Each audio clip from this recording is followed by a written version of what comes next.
Here we go.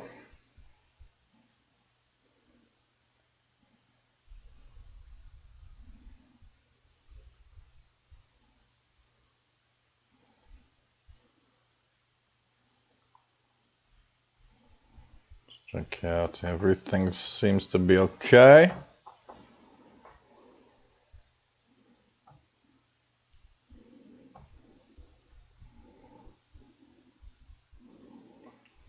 Seems a little fuzzy. Shouldn't be too bad. Okay, hello everybody. Here we go.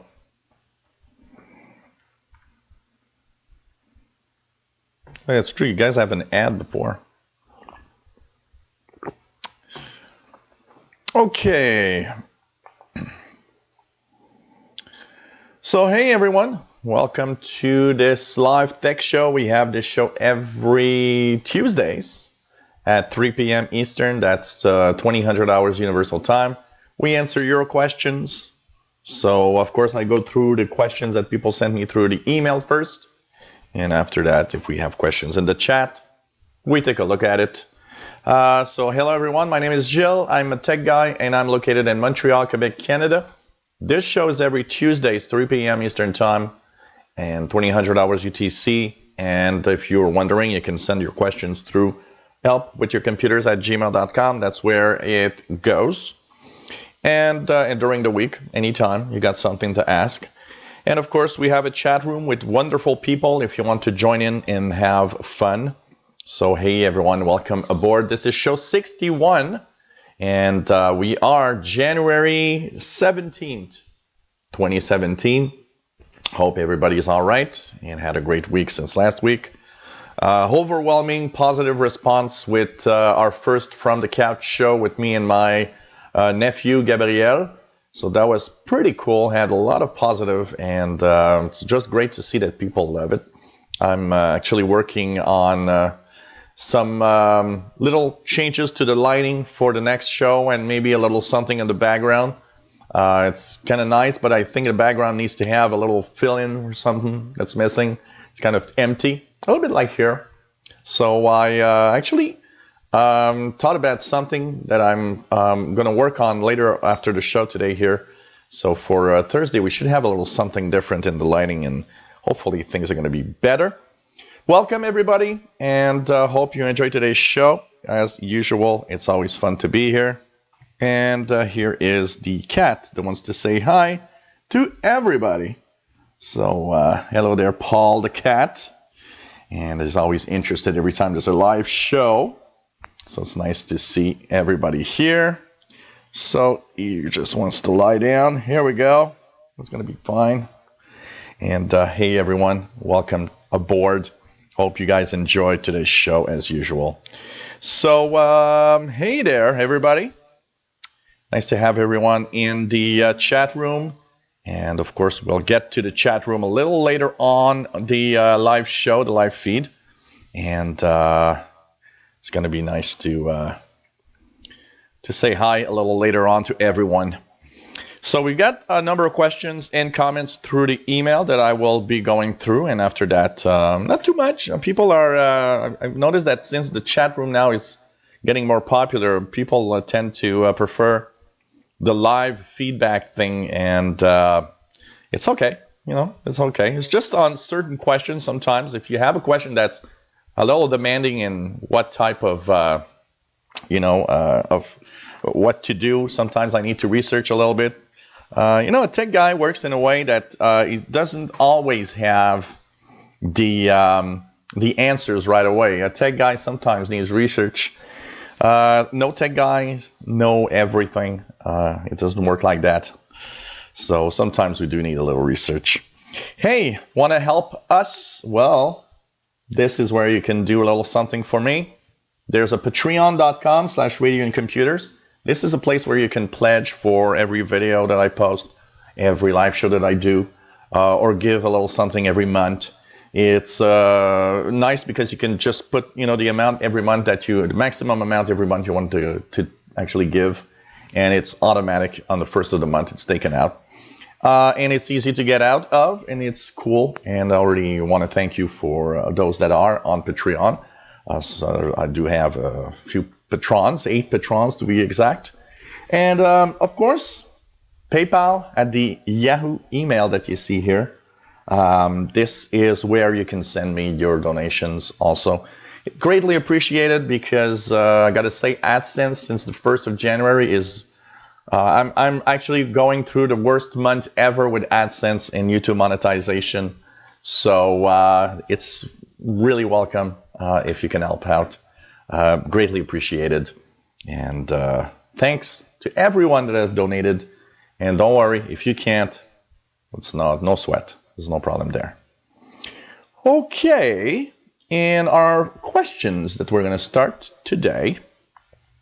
Weird Windows 10 behavior is one of the first few questions that we're going to have. And these questions come to us from, let me just get back to the email here.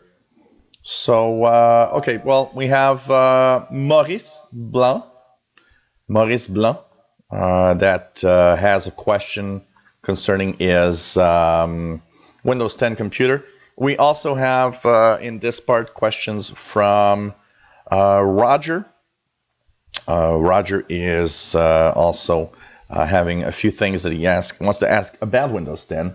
So here are the first questions. So freeze up after patch Tuesday. This is Maurice that says that once it's Windows 10 since 16.07, which is, of course, the anniversary update. He says that every time he gets a patch Tuesday, he restarts his PC after the updates, and it just hangs there and does nothing. And he typically shuts down his PC. And after he shut it down, force shutdown, he restarts and everything is all right. So he's wondering if there's a fix or there's a little something for that. I've seen that behavior a little bit, Maurice. I have seen that behavior on my own machines rarely, but I've seen it on my Toshiba once. But from what you say, it's every time you have patch Tuesday, so it's a little annoying. So you said that you applied the fix for the Windows updates, but it didn't do anything. You know what? I would suggest to reset your PC from the settings menu. Go to the settings menu and reset your PC and reinstall. Maybe there's something wrong with the way that the updates are done. But I've searched a little bit on that, and there are multiple things that might actually do this. It could be anything from something that starts up with your PC, a piece of software or hardware. You've actually, what you could do is, if you can live with it, you can just continue doing that. But I would suggest that maybe refreshing your PC, reinstalling the Windows operating system with the reset this PC options and settings might actually help you with that. So all you have to do is go into your settings menu and go into the recovery, and there you'll have reset the PC. You can choose to keep your files or totally reinstall by removing everything, and I would suspect that will probably fix your issue. But yeah, it's something that I've seen. I've seen it more often in the insider preview, and that's the funny thing, is I've seen it really more often in the insider previews. So it's kind of weird when you think about it, but it is something that does happen quite regularly, apparently. So you can try that, but I don't have a clear answer. I'll continue checking out possibilities. I'll keep your email just to see if by any chance maybe we can check out for something. But for now, I don't have any answers for you. No clear answers, basically. But these are little things that sometimes happen, and it's just bad. Just a second, guy. I'm waiting for. Okay, here it goes. was looking at the questions, but I've done another question thing here. Was searching for it. Okay, here I am. Okay, so yeah, I would, I would do a refresh, and after the refresh, it's probably going to be okay. Unfortunately, and if you try the reset of the a fix of the Windows updates, it's possible. So basically, a little glitch here. Other questions. Black screen appears when I boot up, then goes away, and that is, of course, from Roger. Roger says that he boots up, he sees the desktop, and there's a black square that appears that lasts for about 5 or 6 seconds with a flashing cursor in it, and then it goes away. And but he says it doesn't change anything on his operating system. Doesn't see any problems, doesn't have any freezes. Everything works fine. He's just wondering, what is that? It's been doing that for the past month and a half. One day he noticed that it was there. It wasn't there before. Many things can do that. You can actually have maybe a new piece of software that you've installed on your PC that actually does that when it's booting up. That's something that's actually frequent, and it happens regularly on PCs. It's not a problem. It's just that process that needs to start up will, because it takes a lot of time for your PC to get to that, it actually has the time to display the screen, because it often happens that the screen's there, but it's just the PC boots so fast that it just kind of flashes in a quarter of a second, and it's already gone. But you say you have it for a few seconds. So I would suspect that it's something that's starting up with your PC, but you say that everything seems all right. I wouldn't be, this is not a problem. It's a curiosity. It happens sometimes. On my Toshiba, for example, once every 20 reboots that I do have the same as you, a little black screen that appears with a cursor, then it disappears and it's gone. If you really want to see what causes this, you can try to you right click on the taskbar and at the bottom, and go into the task manager and go into startup and delete one by one, or not delete, but disable one by one the startup items you see there. So you disable one, and then you restart your PC and see if you still see that black screen. I suspect that one of these processes that you will stop will also stop that screen from appearing. But if it doesn't, if you don't mind, it's not a problem. Don't worry about it. It does happen from time to time.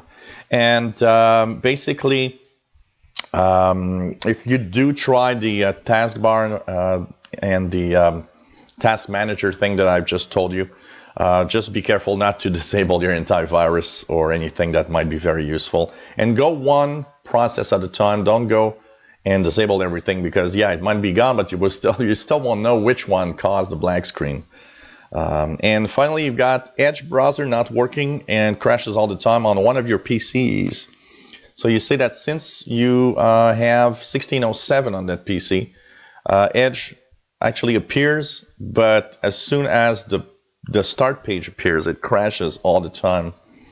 It crashes and doesn't work. So you've been using Google Chrome instead of Edge because it doesn't work. So any fix? I would, you can't access Edge because it crashes. Now that's something that's, there's one thing that I hate about Edge that is missing. When you are in Internet Explorer, in Internet Explorer we had, even if Internet Explorer is not there, you could go into the control panel and you can still go to the Internet options and still reset Internet Explorer without having to actually open Internet Explorer. With Edge, you don't have that option. You can't reset Edge from a panel somewhere, and that is an option that's missing, because when it breaks down, that means it's kind of difficult to have it fixed. So I'll be checking that out. That question actually intrigued me enough that I will actually issue a video showing you how to reset Microsoft Edge from the command prompt instead of because in your case you see that it crashes. So of course you don't have the time to go to the menus or anything, and it's probably just a little something that makes it crash. That if you reset it, it might be okay. So I'll actually post a video this week showing how to reset the Edge browser from anywhere else than within the browser, because I do understand that it is a problem to not have that access, and I do understand you that it's kind of a little annoying. That's for sure. So I'll post a video this week for that because I was thinking how just knowing how to basically reset the browser is important. And if you don't, if you have access to the browser, it's okay because there's the browser. You can do it within the browser there. But if you can't access the browser, then you can't access those settings to reset. So I'll post a video. Keep in touch, and I'll send you the link through the email for the video because it's something that is a little annoying. I do agree. Okay, some more questions. This time is Android questions. So a few questions. All the Android questions come from Samuel. Samuel, hello there. Samuel is in Spain. So welcome, a viewer from Spain. It's pretty cool. Okay. The Android questions you got, you say you have a Samsung Galaxy S7 and you're wondering when you will get Android 7 Nougat on your Galaxy S7. Well, it's about to arrive. I know that some people started having it in the UK. They started rolling it. They're going, slowly, country by country, but it is about to arrive. I'm checking every day on my Galaxy S7 because apparently any day now it should appear. So every day, first thing that I do is check that I have an update on my phone. So check regularly in the next few weeks. At some time, you will have that update appear. It's rolling out now, right now, to Galaxy S7 phones in waves, a little bit like the Windows updates. They're going in waves. So Android Nougat 7, actually the version for S7 is S7.1.1, I believe, which contains the latest updates, security updates from January. So we should have this in the next few days or weeks. It's upon us. Sorry. Question you also have. When you're using your Galaxy S7, which is your main device for the internet, you say that you wonder if on a public Wi-Fi, how to stay safe.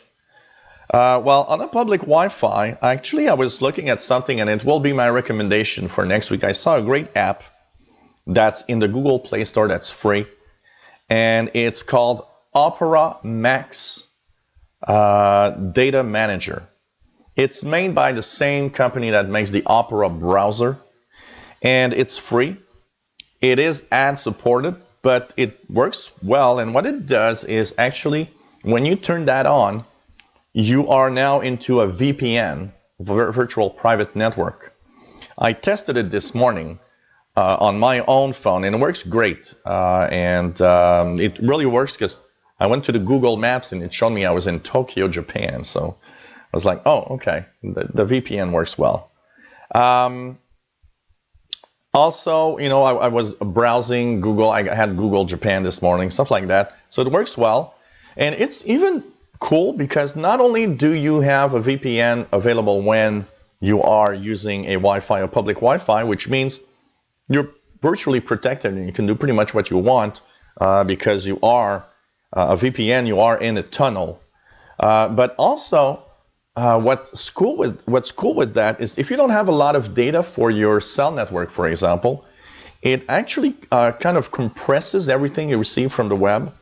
So it's actually saving you some bits. So if you don't have a lot of data available on your phone, well, that's cool because it actually will reduce the amount of data you use on the internet when you browse.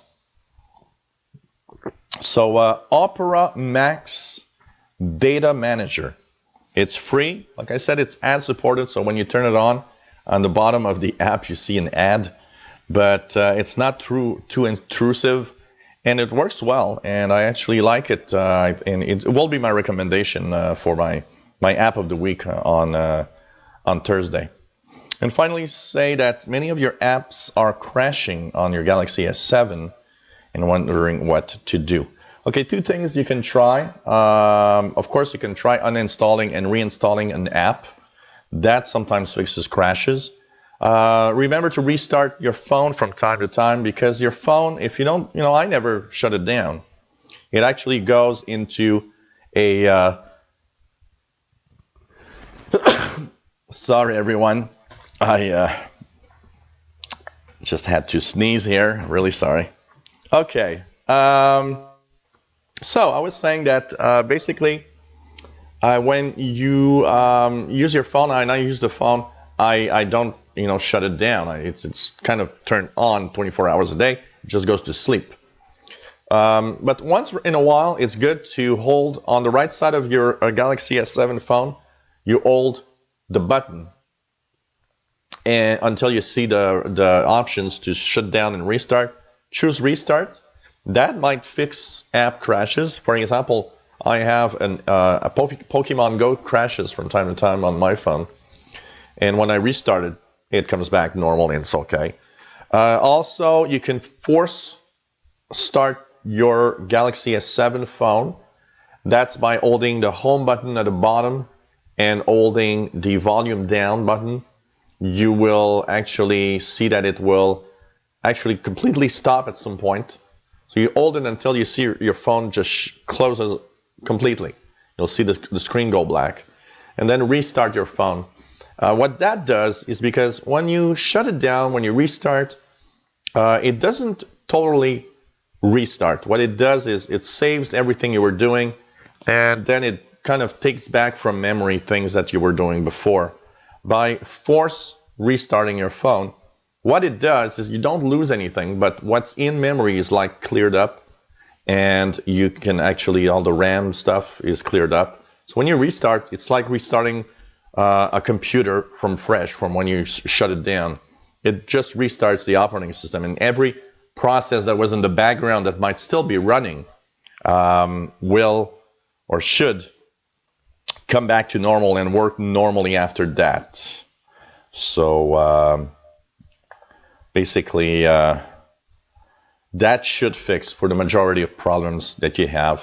And one of the things that I've noticed a lot is when you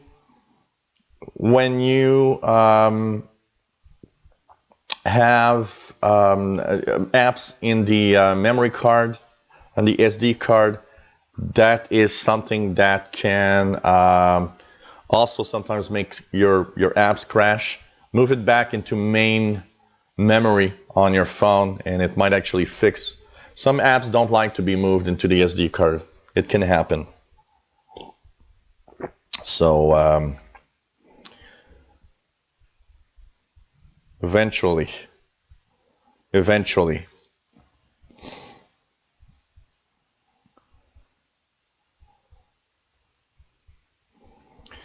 Okay, so let's continue on here with the questions. Microsoft Edge browser questions that come from, actually, one is a comment, because one is a comment that I've received in the mail, in the email from Steve Martin, saying that one of the reasons he doesn't like Edge is the fact that you can't, save a shortcut to the desktop. Like Internet Explorer, you have to, you save the whole page, and that is true that that option is missing. So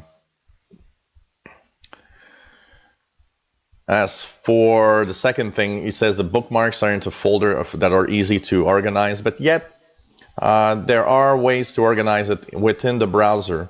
But I do understand what you mean. And he says I need to uncheck smooth scrolling like I can in Internet Explorer. Background pictures jump around like on my Yahoo and other spots. And see, Chrome is good with this. So there's a lot of little things it doesn't like. There's a log of settings not in Edge and in Internet Explorer.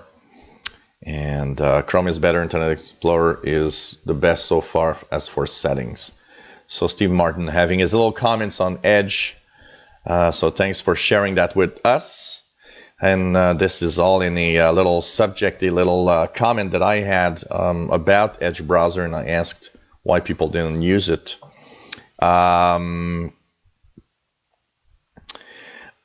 Also coming from Alfred in Germany. So hello there, Alfred. Nice to see you. Says that he watches the show when he can, and that he would like to have a audio version available that he can download and listen in the car if possible. You're not the first one that asked me this, to get an audio version. Now, of course, you can use an audio downloader for YouTube that is available and get, an MP3 of my show.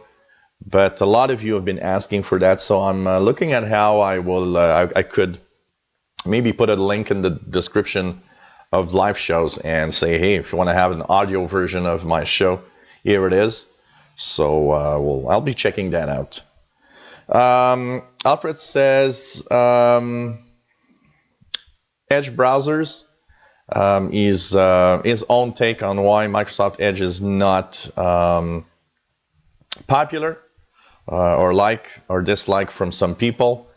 He says that lots of options that you've seen in other browsers are missing in Edge. Saving link, not old web pages. That's a Steve Martin comment. And he's asking, in Creators Update, what will be new in Edge? Will there be some major changes? From that, what we see, there's a few changes. Of course, one of the major changes is on being able to save and send your browser favorites and stuff like that with a file. And that's really cool because that's something that was not available before. So you can now import your favorites from a file if you want, which is pretty cool. That was missing, an option missing here. There's a few things, like setting aside tabs and stuff like that. But, for now, not a whole lot. And I think Edge needs to have a little more, but, maybe we will have more than we know now. But we'll see. I use Edge a lot. Like I say, it's my main browser for me. It all depends. What you do. Because personally, my browsing experience with Edge is great, and I'm accustomed to using it. But like I said in the video that I had posted where we talked about Edge, what happens is that the Edge browser, moving to Edge for a lot of people is a big thing because people don't like to change their own. Their little habits, basically. So they don't want to move from a browser to another. They want to stay in Chrome or in Internet Explorer. And, that's why I get a lot of people saying, hey, people are still using Internet Explorer. Well, two reasons for that. First of all, in Enterprise, Internet Explorer is still used a lot. There's a lot of enterprise features that actually work in Internet Explorer specifically. So a lot of enterprise users are stuck at using Internet Explorer for that. And enterprises takes a long time before they move on to something else.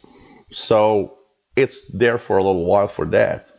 And you know what I do have here when I look at my own clients, all the people that use Internet Explorer use it simply because it's there and they don't understand why they should use something else or install another browser. And they always ask me, sometimes you install an app and then you see that little icon of Google Chrome or something that appears. And they always ask me, it's like, what's that little icon there? Well, that's Google Chrome. What is that? Well, it's a browser. It's like Internet Explorer, but from another company. And they always are surprised at that. And, so look at how long, of course, Internet Explorer is declining in usage, but look at how long it took for it to decline. And that is because people will move on to another browser if maybe their tech guy talks about it. I'm the tech guy that doesn't matter. I get these replies all the time. Oh, Internet Explorer is a bad browser. And my response is always, Internet Explorer, if it does what you want, I don't care if you use that or anything else. It doesn't matter. I don't agree with it's bad or good I simply say you are used to browsing with Internet Explorer and that's fine. You're happy with it? That's fine. When will I say maybe you should move on to something else? When sometimes people have problems with specific pages and I showed them in Chrome, it works fine. So I will tell them, look, I can import your favorites and you can just do everything in Chrome. And that has moved a certain number of people into Google Chrome. But, people are difficult to move from one platform to another. And that keeps your browser quite always, the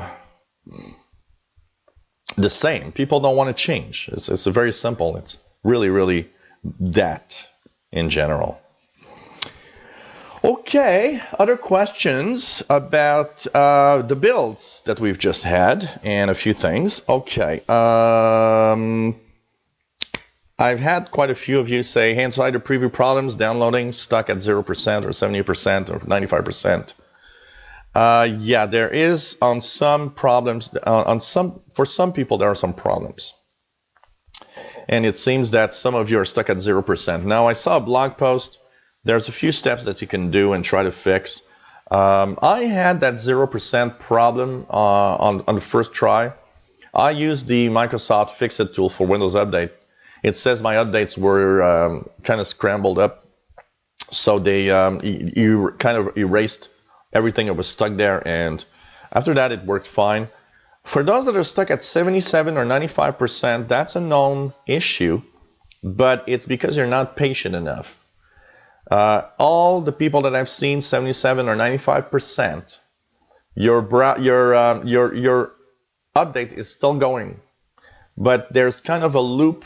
They know, and by the way, Donna Sarkar did issue, be very patient.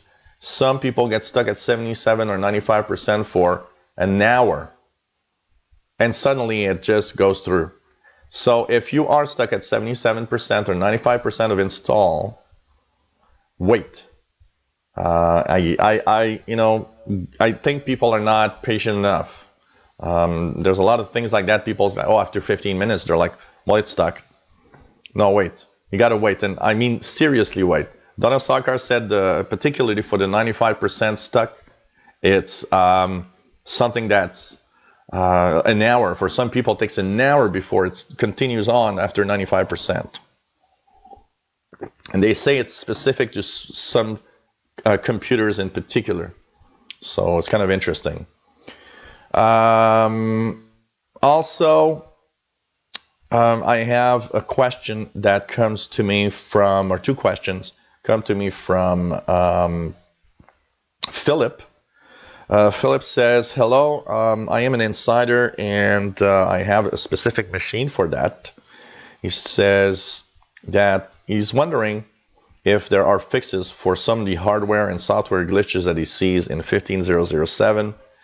And what do I think? Well, that's the thing. You're in a build, and a build will have glitches and will have problems with the hardware or the software from time to time. So, there's no real fix. Just be patient. We'll have a new build anytime. And eventually, let me just check out just by curiosity if Donna Sarkar has issued anything. But I know that yesterday was a day off. day off for in the United States because of the Martin Luther King Day yesterday. So you see, she just issued 22 minutes ago no builds today. So there's no builds today, but there might be one this week. So no builds today. So wait patiently for a new build. It should, I would guess, fix a lot of problem. And finally, you're asking me, what is bug bash? You saw me talking about that in a video, and you were wondering what it was. Well, bug bash, if you're an insider, okay, I always say the same thing. When you're an insider, you're there and you're supposed to be there to help. Meaning you should try to, send your feedback. If you have issues, send feedback with those issues to Microsoft via the feedback hub. It's part of your responsibility, I think, as an insider, if you want to make sure that the Windows 10 operating system is great for the creators update. The bug bash is fun. I like doing the bug bash. It's in February. What we're going to have is in the feedback hub, you will see a number of events and things that you should try. So, for example, they're going to say, okay, we want you to open Groove Music app, import some music, sync music with another computer via OneDrive, and listen to your music, skip ahead, try all of these little things step by step. And after that, tell us what you like, what you don't like. Tell us if you got any bugs, anything that has a problem with. And so it's a way to promote people doing things in their computer, maybe things that you're not doing usually, and see if it crashes or not. Or see if there's something they could make better because you don't like that or this interface or that menu isn't right. So the bug bash is there for that. They're going to send you a certain number of events and things to try in your PC. Some that you can't, because some you don't have the hardware or you don't necessarily have what it takes. And a lot that you will be able to do on your machine. And you just follow on and do the different things that they ask you to do. It is a fun thing to do. I like doing, when I have a little bit of time, I just go to the feedback hub when there's a bug bash and do some.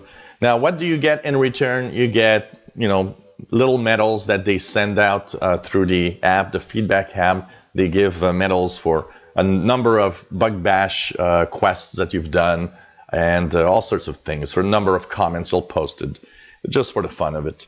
And who knows? We've seen in the past a few lucky ones that sometimes have real gifts from Microsoft. But don't count on that, count on the fact that you're helping out, trying to make things better. And, being an insider, it's part of having bugs and having problems. But, I like it, because I have a sense that I'm helping out, and also like to see the new stuff that's available. But it's not for everybody. It's really not for everybody. So have fun with your builds. Okay, Linux questions. The Linux questions are coming from a user called Charlie. And he is in the United States, and he says that he started playing around with Linux, and he tried Ubuntu, Linux Mint, Elementary OS, and he's looking for other builds or other Linux distros. And what he doesn't understand is on his laptop, every build that every Linux distro that he tried, Wi-Fi doesn't work. He needs to plug in a cable. And he was wondering why it doesn't work. Is there something faulty in the laptop? What is the problem? Here's the thing. Linux is an open software. The hardware that you use on your computer, the drivers needed to have your hardware working, are not open software. They are proprietary software. That means the driver that has your Intel card working is a proprietary driver owned by Intel. Or, if you have a Qualcomm or a whatever driver. And what happens is some companies will say, yeah, it's okay. Well, they either themselves will issue an open license driver for Linux, or they will give out the driver and say, well, okay, it's proprietary. As long as you ask the user and tell the user that it's a proprietary driver. And that's one question that you need to answer. When you install Linux, there is in the options, one is to install proprietary drivers and software. That's to install drivers that you might need on your PC. I always check that when I install Linux to make sure that I have all the drivers possible. Now, you say, is it because of missing drivers? Yes, it is. And what to do when you are missing drivers? That is a question that's very difficult to answer. When you are missing drivers, there might just be no drivers at all available for your device. Now, somebody somewhere might have a driver that is done for Linux. So it's by going into the Linux forums and asking a way that you might actually find an answer. And somebody say, oh, well, you could use this or that, or I was using that driver, and when you do this or modify it like that, it actually works. You might just have no drivers at all for that Wi-Fi card.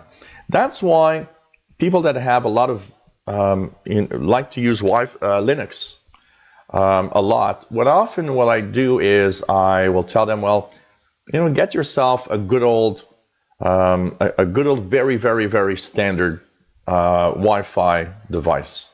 So I have, for example, here a little USB key that is a network card, a Wi-Fi network card. If I install Linux on something and my Wi-Fi on that device doesn't work, I know that that little Wi-Fi dongle, it always works in Linux because it's one of the very common Wi-Fi dongles. So check out what works in Linux, and they're not expensive. If you don't have Wi-Fi and you can't find anything, for $10 you'll have a Wi-Fi dongle that works. You just plug into your laptop's USB port, and you'll have Wi-Fi that way. But that's something that will happen with Linux. There's a lot of drivers that are missing. There's also try different versions with time. For example, the latest version of Linux works fine on my Toshiba Linux Mint. The latest version works fine on my Toshiba, but doesn't work on my older Core 2 machines, for example. So that might mean, why not try to find a older version of Linux that might actually work with your devices.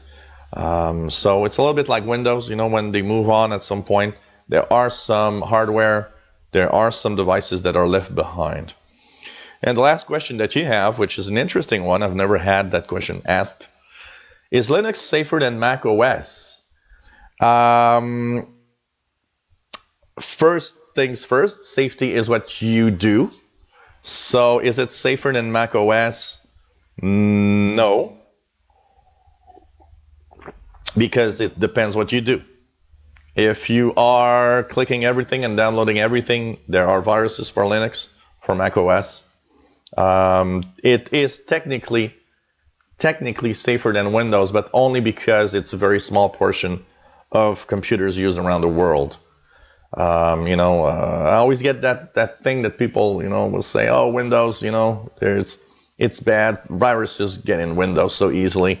It's not that it doesn't get into Windows easier than Linux or Mac OS. It gets more often into Windows because Windows is 90% of everything used around the world in the operating system on PCs. So, if you write a virus, you're going to write it for that platform that you can infect the most people with. That's it, and nothing more. So, it all depends on what you do, basically. Really all depends on what you do. And if you are careful with a PC, you're as safe in Windows as you are in Linux and Mac OS. If you are if you don't care for your PC, you don't do updates, lots of security updates for Linux and Mac OS. If you don't do any of those updates, well, you know what? You're going to be in viruses and problems like everybody else. Don't believe that it's better. One comment that I want to say that is very interesting here, actually one little thing that I want to read. Alexander Arik from Ukraine.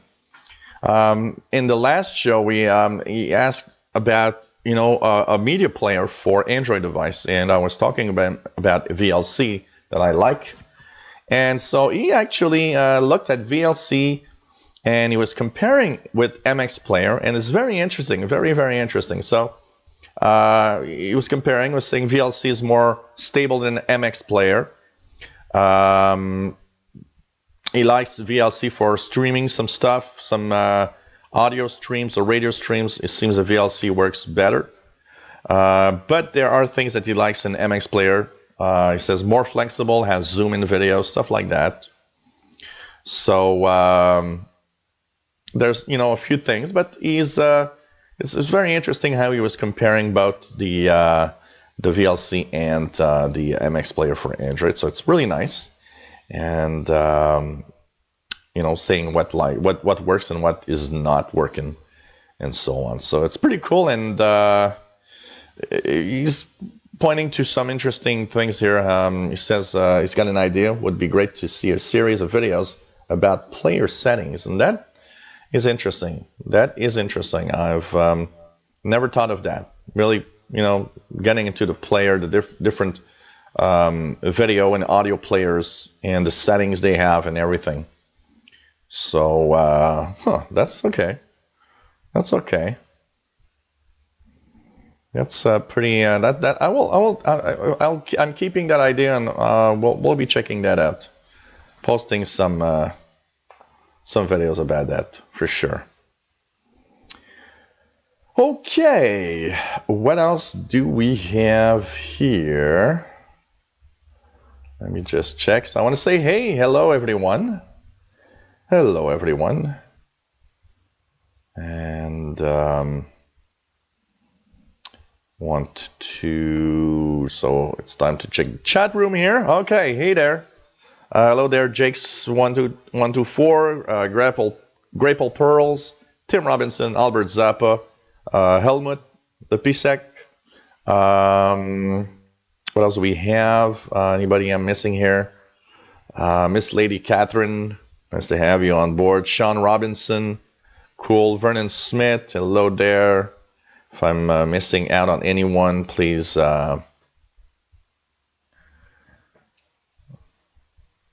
what else do we have? Henry Caraballo, hello there.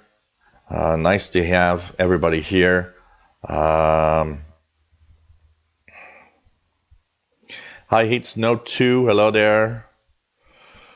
I don't hate snow, but we're about to get about 3 or 4 inches of snow. So hello everyone. If I missed out on you, I just want to say hi. So Miss 123 or Mr. 123, hello there. Nice to have everybody here. Jake, so when booting my PC in Windows 10, the BIOS, aka Press F2, doesn't appear only when I'm restarting. Yeah, that's because there's something called Safe Boot that's enabled. When Safe Boot is enabled, it tries to hide your BIOS settings. And if you get into the BIOS, by the way, you should see an option called Safe Boot that you can turn on or off. If you turn it off, it should be showing all the time. And sometimes it's also one thing that's very important, and like Tim says, sometimes it's because it can happen because the monitor or the screen didn't light up in time, and the time between the operating system showing up booting and the time that the BIOS option is there is too short. So that's possibly another thing that you can check out. It's way too short. But if you restart, you should see it all the time. Every time I restart, it's available here on most of my PCs. So That's something that's yeah. Fast boot is another thing to turn off. When fast boot is enabled, of course, there's less time to do anything for sure. Hey, Bobby Burgess. Hello there. Nice to have you on board. So first, I want to talk about our first episode of From the Couch. That I'm really happy. I think it was one great show. I think it was amazingly fun to do. I enjoy. I find it really cool to have that.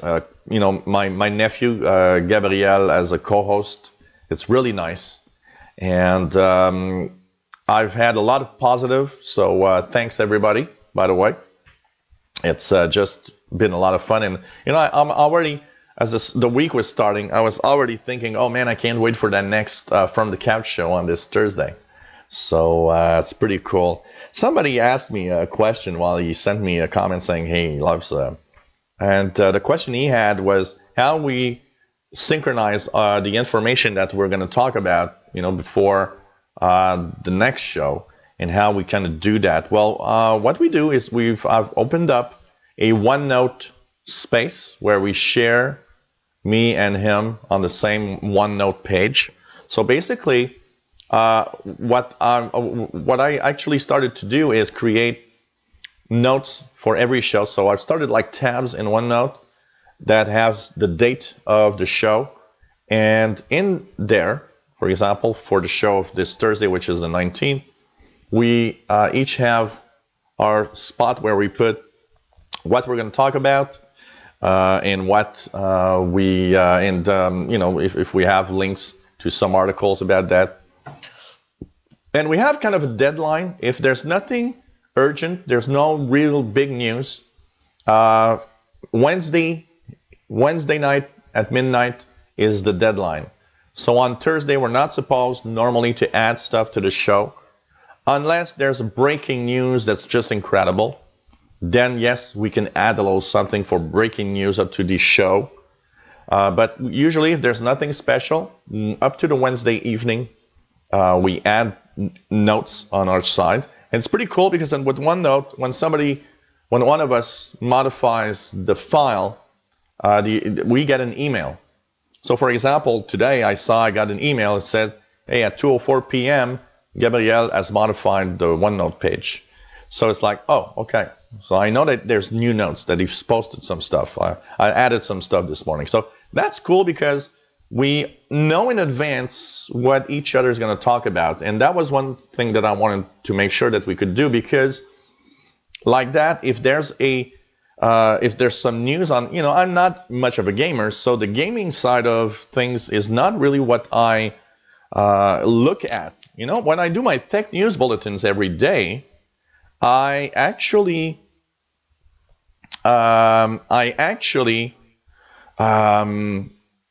basically I forgot what I was about to say because I was distracted here. So okay, well, basically that's it. I'm not much of a gamer, and so when Gabriel has his news items, he posts the link, and I find that interesting because when I do my news bulletins in the day, I do see some news items about gaming. But I don't really talk much about gaming on my side of the news bulletins. And since he has news bulletins every day on gaming, I thought that's pretty cool on his side. And basically, what's happening is that by having the links and everything, and by knowing in advance, if there's something that I just want to make sure I know or understand a little more on his side, I can look at the news items. And he's really on the gaming. There's a lot of the technology side that he doesn't know much about. So I'll be posting links also because I think it's fun to do something like that, and it's fun to share all of the show together. So really is nice to have this collaboration with OneNote. It's pretty cool. So pretty nice to have. Jakes124, you'll need to upgrade a Samsung Galaxy Tab. You need to. There are a few ways of doing it, but it, I don't know if it's going to work well. But you can actually use what's it called? Man, I forgot about it. There's a way to install directly because the tablet itself, the Galaxy Tab 2, they don't have an update. Samsung never released an update to bring it to 5 or 6. But there's ways that you can do it by I'm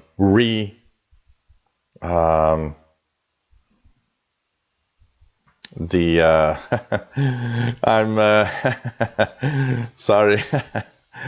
So there's a way to actually kind of flash the tablet, but remember that you can break your tablet with that. And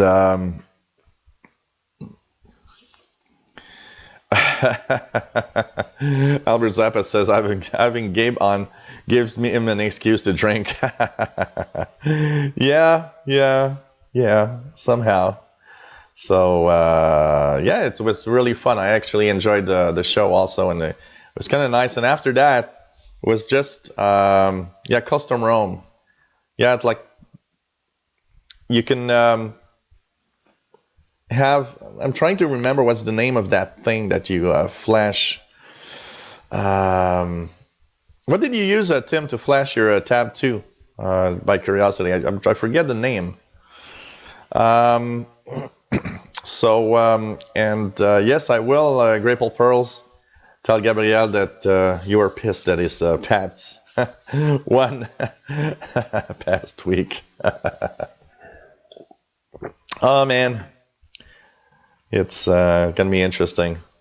We always have a Super Bowl party. Most years it was here, but this year we're gonna do it in my brother's house. So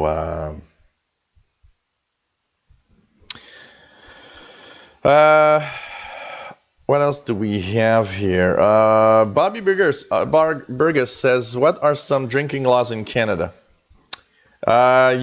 Drinking laws in Canada are that you cannot drink before the age of 18 years of age. So it's 18 years old in Canada. I don't know if it's all of Canada. There might be some problems. There are some provinces that have maybe age limits that are higher. Here in Quebec, at least, it's 18 years of age. And apart from that, there's here in Quebec we have a special law that posts a minimum price for beer. You cannot sell beer below a certain price, because we used to have at some point beer that was like, you could get a beer for 75 cents if you wanted, but because they want to keep things safe and all right, they actually have a law here that puts a minimum price on beer. So now beer is much more expensive. That's for sure.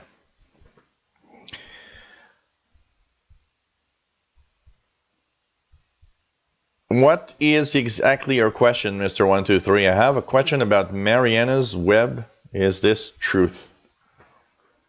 I don't know what you're talking about.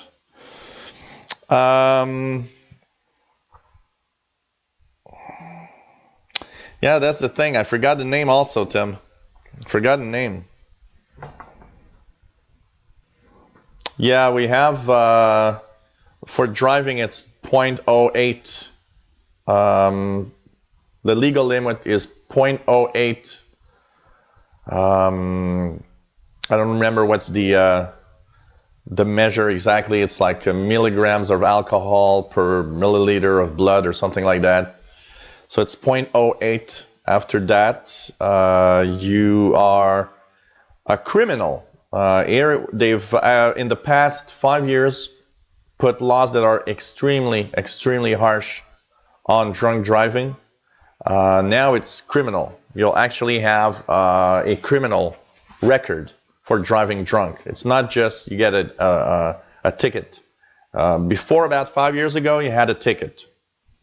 Now it's a ticket plus criminal charges plus you lose your license for a certain number of months. And then if you are on there's the probation license for every young driver that's 25 years or younger. When you get your first driver's license, there's you get like a 1 year license that is zero alcohol. You're not allowed to drink, not even a drop of alcohol when you take your car before the age of 25 with the primary license that you get. After that, you get into the same legal limit as pretty much everywhere, and basically that's the way it works. And here it's really criminal. It's really you will get a criminal record for driving drunk, which is okay. There's too many problems with that at some point here. But I remember when I was young, there were no laws at all. I remember my dad driving drunk all the time and didn't do nothing about it. So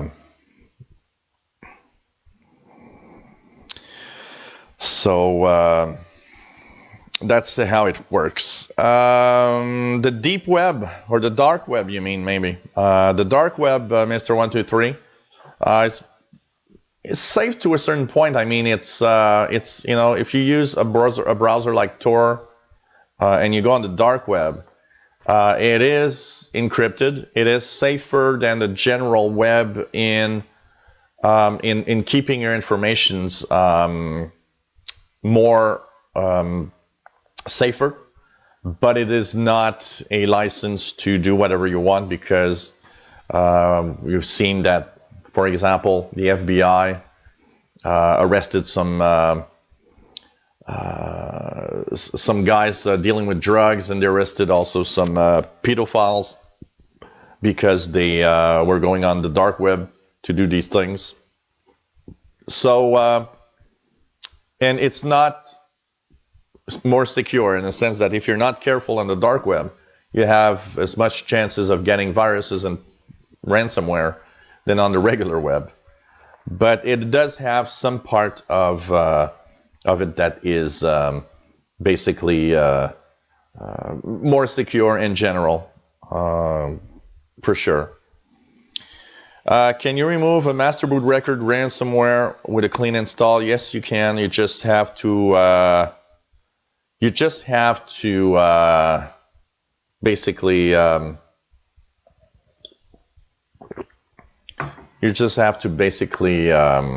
reformat. And once you reformat, the master boot record stuff is gone. It creates another master boot record when you completely. If you, what I do usually is I unmount the drive. When I go to Windows and install, I unmount the drive, I remove the partition, create a new partition, format it, and then reinstall, and that removes your virus. Grateful Pearls. I did hear about Oak Island in Nova Scotia, but I do not know a lot about that, I gotta say. I should ask somebody else that I know that's on my radio chat rooms that lives in Nova Scotia. I've never been to Nova Scotia also, so I'm not too familiar with that. I've been in New Brunswick, I've been in Ontario, and I've been in Quebec. These are three provinces that I've seen in Canada. No, it must be interesting. Albert Zappa says, beer sounds good, but tequila is all I have.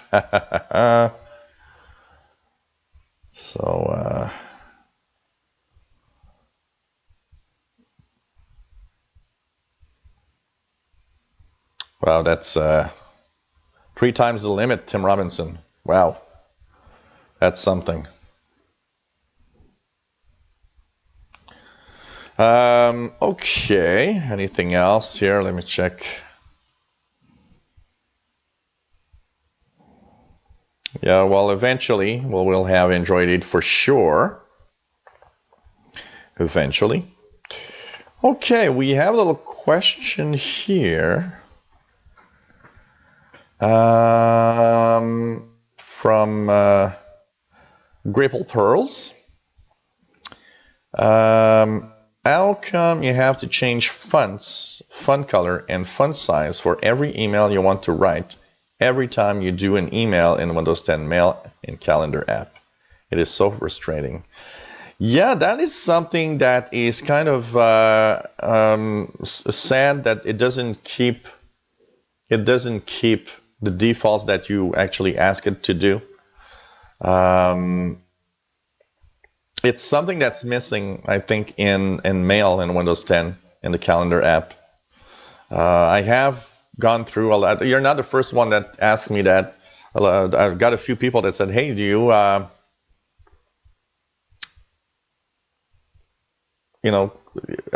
can you change the font and have it stay like that all the time?" So I'll check more into it. Maybe there's something else that I haven't seen, or maybe some trick to do it. But yeah. I get that I get that, it's when you want to set up your mail and have it, set up the way you like it, and it always, goes back to the default. Is kind of sad. Unfortunately, I believe it's designed like that, and somehow why? Also, like, I have to say one thing.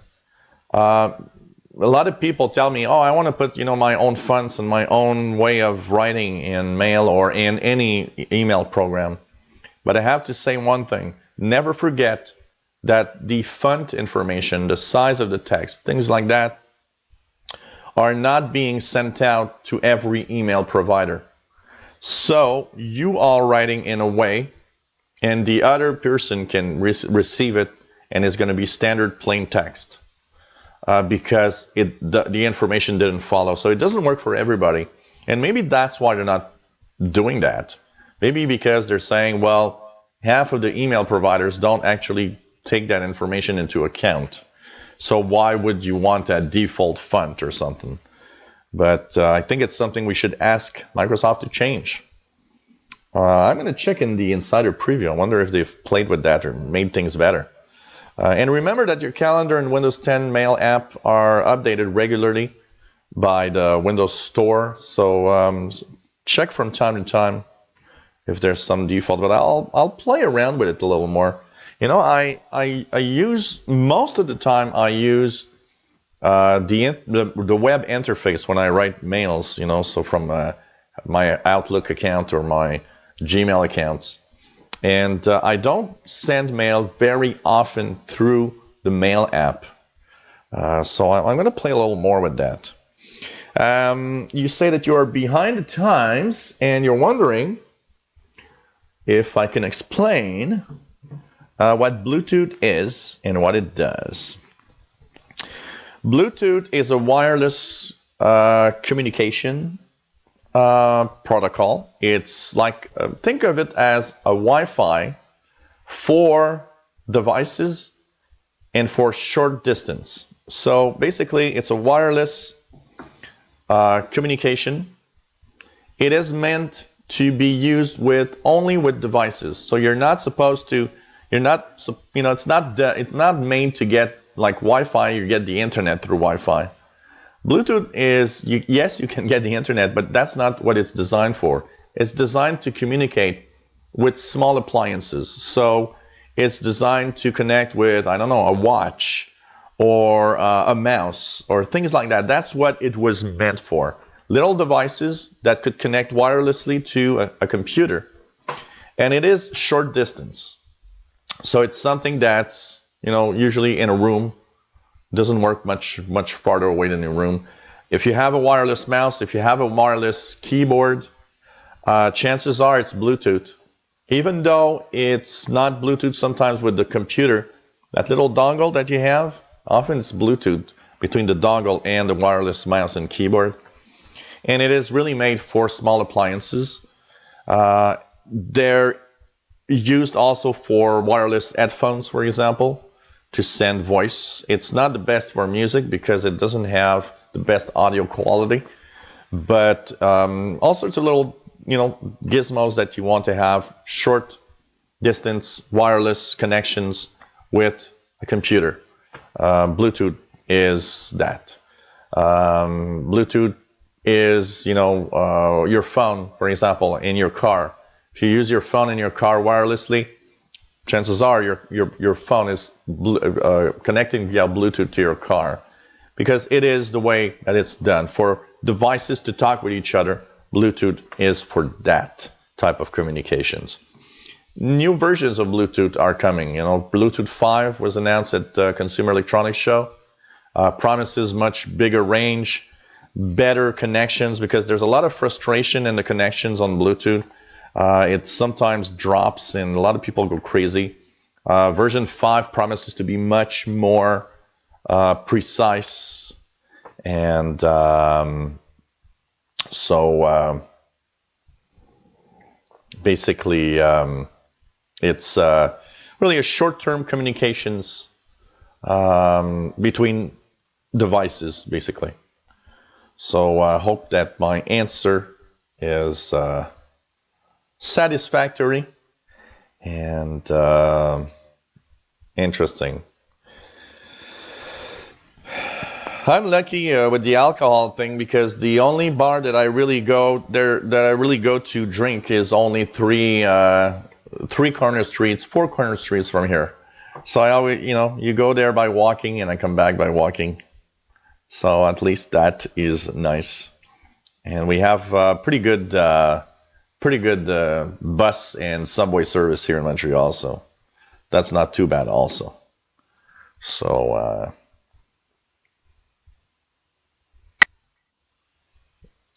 pretty cool. Yeah, okay, I'm gonna check that out. Wow, there's over $400,000 of hidden treasure. I need to go there.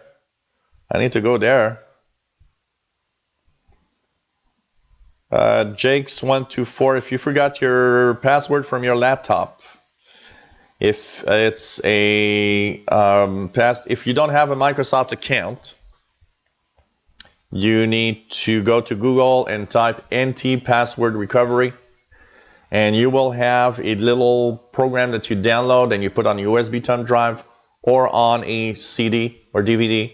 You boot from that. And it's not super easy to use. It's not, it doesn't have a very good interface. It's really black screen with questions.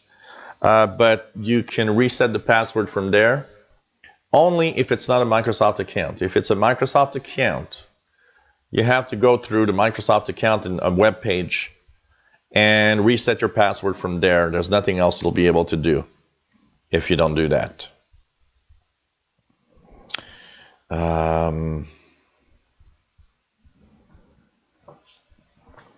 Download is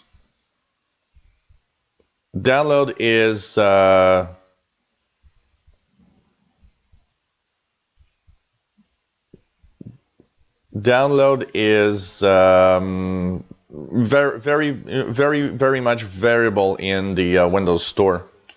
It has probably something to do with the way that it's designed. So there's really nothing that you can do. I can tell you that. That if Wi-Fi affect, Wi-Fi download speeds, that's something that there's a lot of things that can affect your download speed. Your first thing is that you can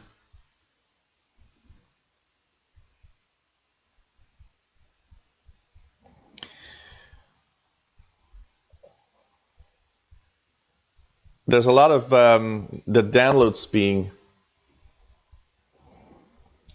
problems in Wi-Fi that is due to the fact that, first of all, there's bad connection between your router and your computer. That happens often, especially if you are in a heavy populated area. Lots of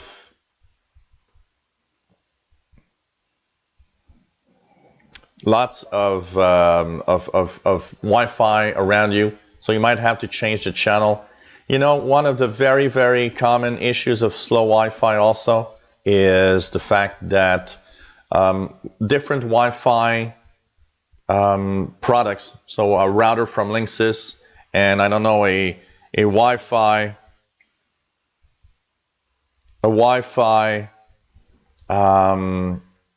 dongle, for example, or the Wi-Fi in your laptop might not communicate well. It could be a driver issue in your computer. Updating the drivers, make sure you have the latest version. Make sure you have the latest version of your the firmware on your router. It's very important. All of that can slow down, and of course, distance. Remember that Wi-Fi, as you go farther away from your router, your speed will slow down because there's more noise. So, okay. What else here? Lady Catherine, how do I clean my junk files on my laptop, and what slows down my laptop? Okay. First of all, junk files, you can use CCleaner, which is a very easy to use program that will remove all the junk files for you in kind of an easy way. And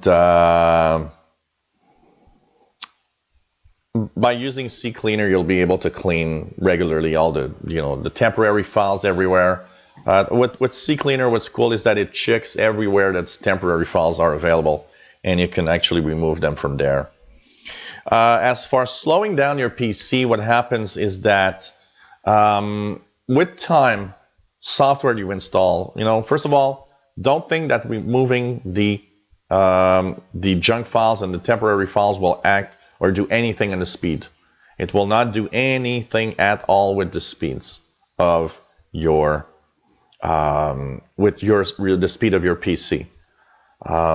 What affects speed of your PC? Of course, with time, Windows gets really bigger because you install, uninstall stuff, updates, and with time, Windows will tend to slowly degrade in speed. Also, all the software you've got installed, maybe you have too many startup items. If you right-click in your taskbar and you go into the task manager, you will check out the startup tab and try to lower the amount of things that start with your PC. There's maybe too many programs that start with your PC. Things like that will slow down your PC with time. And you know what? Every year and a half, if you use your PC every day, it's not a bad idea to just wipe it clean and reinstall Windows.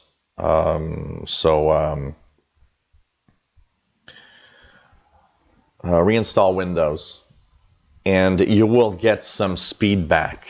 That's for sure. Reinstalling Windows, and make sure you have no viruses. Also, SDev, the release of 15,002 for some reason. What does it do? You're stuck at 0%, or it rolls back? What does it do exactly, SDev, when you can't upgrade?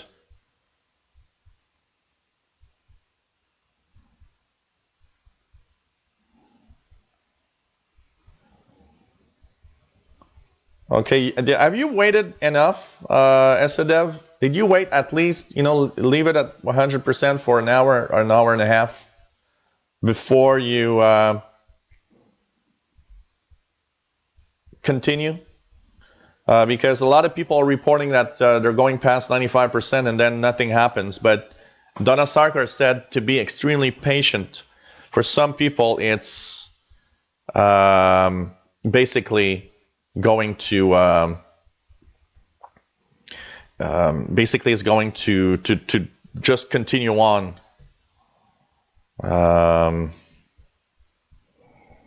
Just by curiosity, did you leave it at 100% at a good period of time? you might need to use the Microsoft Update cleanup tool and try again if that doesn't work. As a dev. Yeah, I need to do that, Miss Lady Catherine. I will check out. I actually have, it's a great time for that. I actually have a PC that I need to reinstall Windows 10 on, and I think it's perfect timing. So I will get that PC and reinstall Windows 10 on it and do a full video of how I do it, and so everybody can see how to from creating the tool to boot my computer with, to installing Windows completely fresh. So I think I'm gonna in the next few days. So I will do that, Miss Lady Catherine. I need to reinstall anyways that laptop, so I'll do it.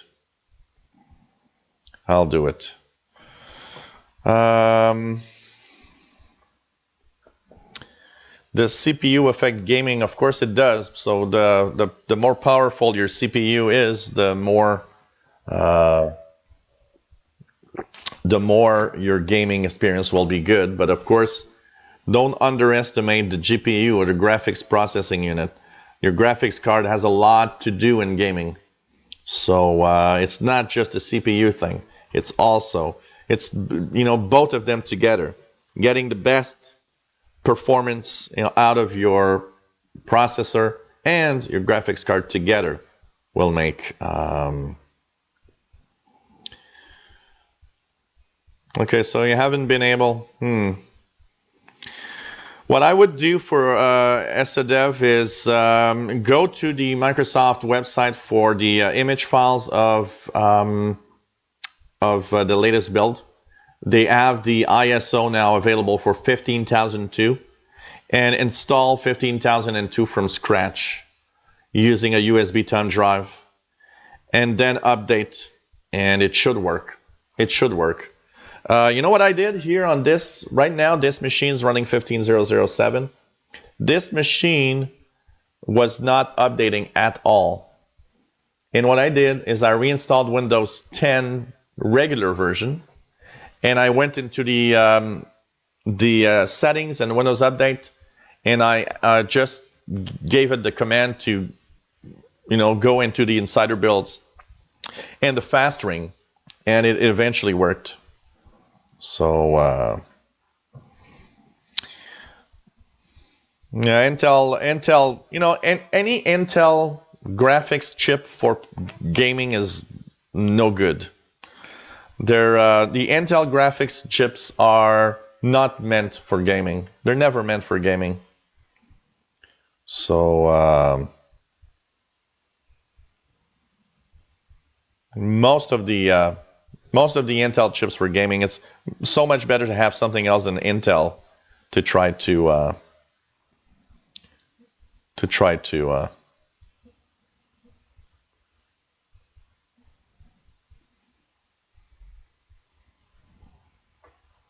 okay, so you installed it this afternoon, and you're still it does the same thing, gives you 100%, and it stays there even now.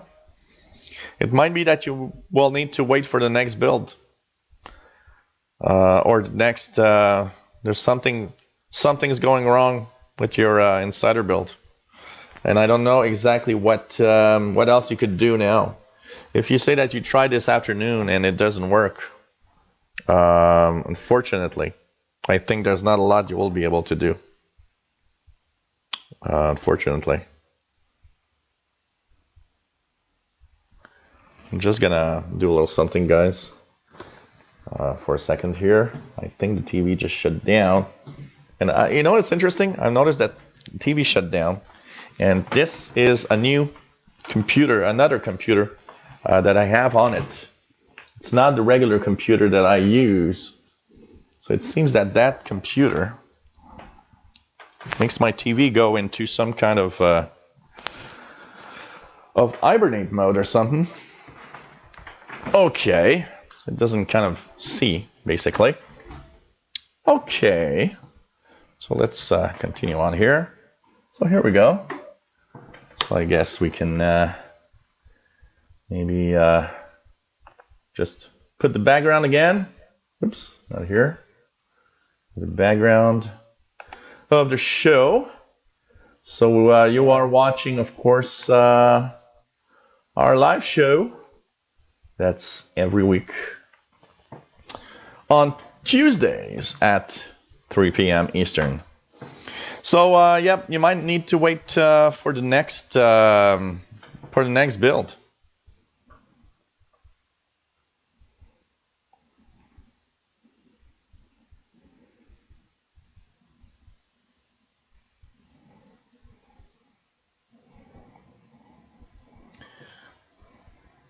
You know that Jake's 124 is the same that was last week, that in the week before. And you know, 2 weeks ago, it was 2 weeks ago, Tim, that you removed that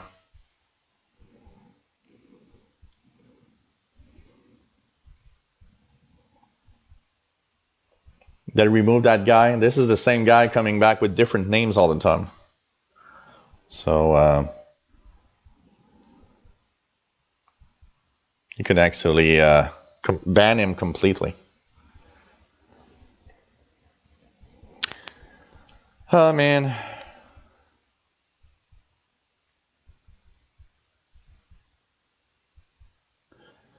Grapple Pearls, is there a different tool for the feedback hub for us regulars as opposed to Insider Preview? My feedback hub has some really dumb stuff on it. There is some really dumb stuff on the feedback hub, Grapple Pearls, I can tell you that. You have to just you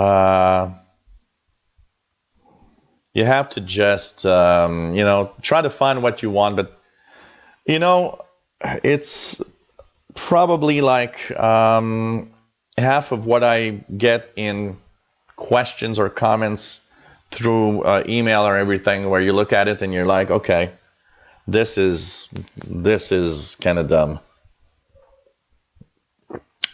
So you know, the feedback hub for insiders and regular users is exactly the same. And yep, you are right. There are some really, really stupid stuff there.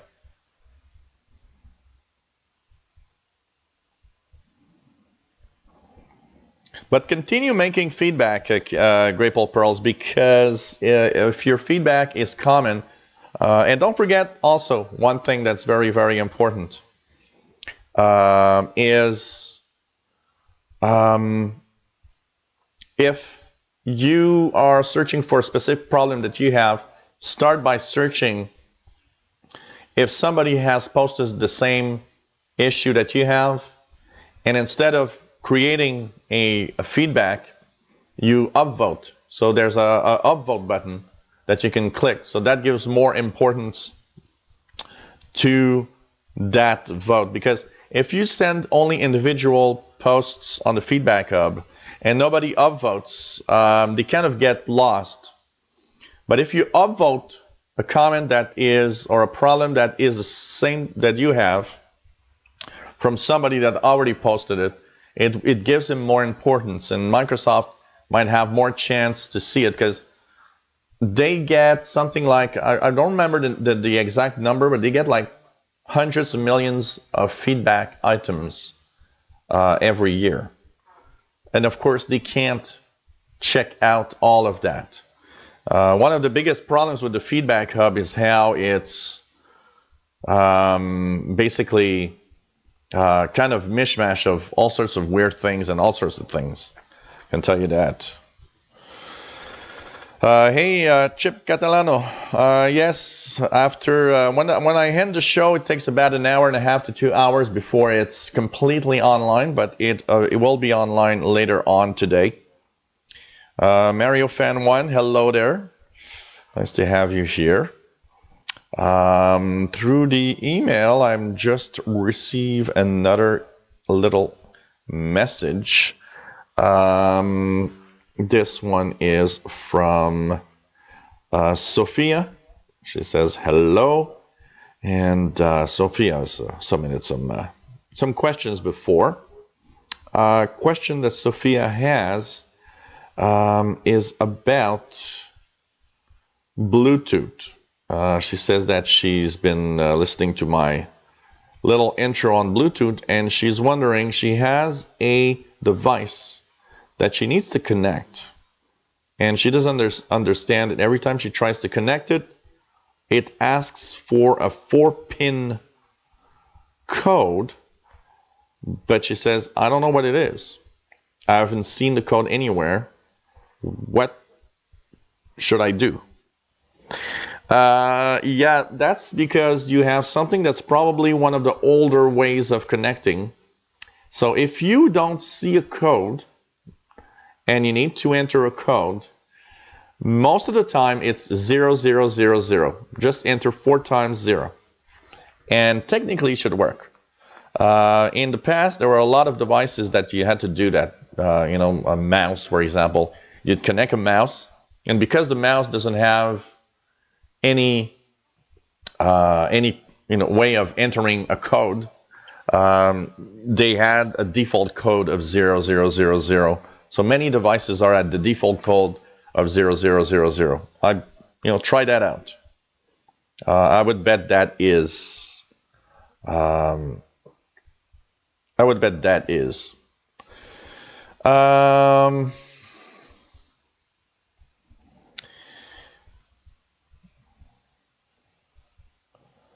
I do not have. Let me just check out something here. Tim, if I look at what information I get out of.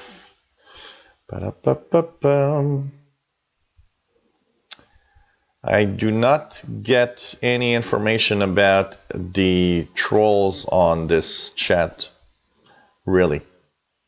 So, I can't see the IP from here. I would have to, I would have to go into the YouTube channel itself and see if I can see an IP or where that is from. But I don't know. It's very limited what information I get out of YouTube Live and YouTube in general, Tim. So, at least there's one thing that I like. Oh, Bobby, I responded, what was it? I responded Sunday morning. Saturday or Sunday. You should have had a response.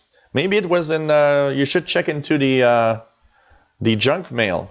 Because I responded to you on Saturday, Bobby. Anyways, I just answer your question here. Your radio is okay. It doesn't have any problems. What I see is that it's just fading in and out of signals from the propagation itself. But what I was listening to is everything is okay. And the reason why you get better reception by clipping, a wire or something is simply because you get more signal. So from what I see is that you have a lot of interference where you're listening. And signals on shortwave are not propagating equally. It's not like a standard FM station. The ionosphere changes all the time. So it fades in and out regularly. And that's pretty much what I hear. So I don't see anything weird in your... in your videos that you've sent, the videos that you sent me, Bobby. But I have responded to you on, I think it was Saturday or Sunday, one of the both. You should have, maybe it fell in your junk folder or something. So, but everything was okay. I can tell you that. So yeah, I did see Mario Fan 1, the Super Mario Odyssey trailer. Looks interesting.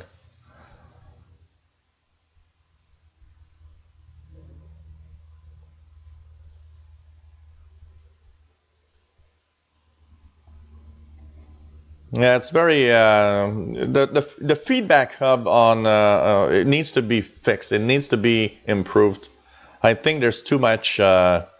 It's kind of too much of a mishmash of everything. It's kind of complicated. Yeah, no, it's fine. For all the videos that I've watched, your radio doesn't have any problems. It seems to be fine. But from what I see, is you probably have a lot of noise in your environment. That is, a killer of shortwave radio.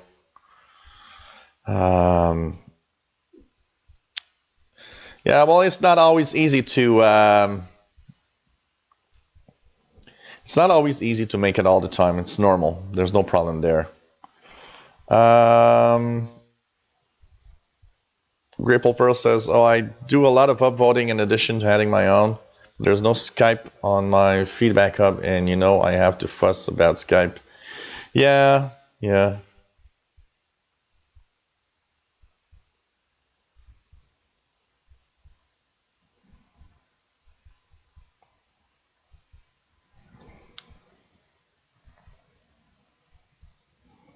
I'm not an amateur radio operator, but I am a very, very big shortwave and radio fan. So I have a radio channel where I do live shows also on Fridays and Saturdays.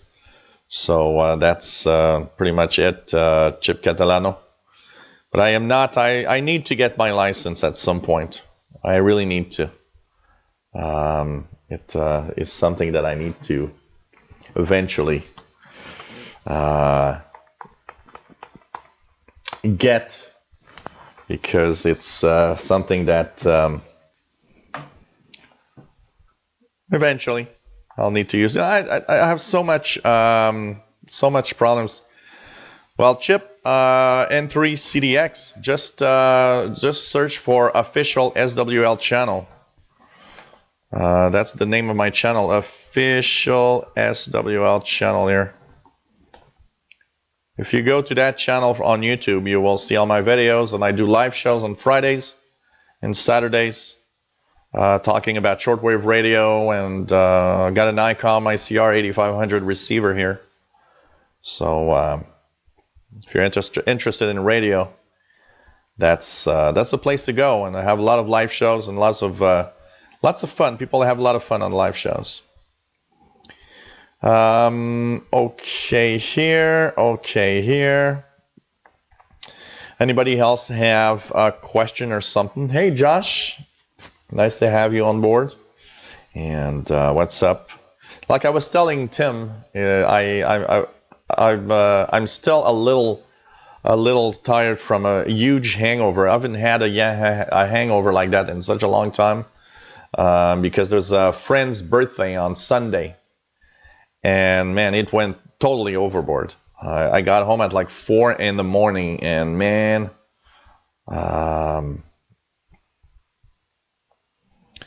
it's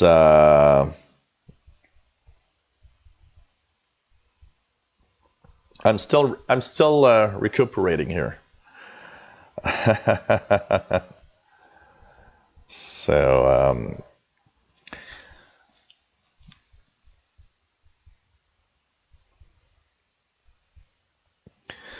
yeah, drones. There's a lot of stuff.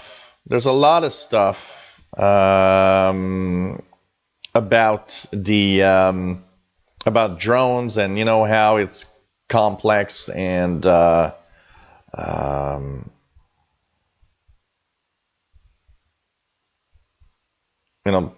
the regulations with the FAA and everything. Really, really complex. And I think there's going to really be some need for extremely good regulations at some point with drones and airplanes. I'm not counting. I'm just trying to think about how if we do get Amazon and all these companies doing drone delivery, how many drones are going to be in the air at the same time? That's going to be something, and all these drones will have to know where each other is so that they just don't kind of crash into each other.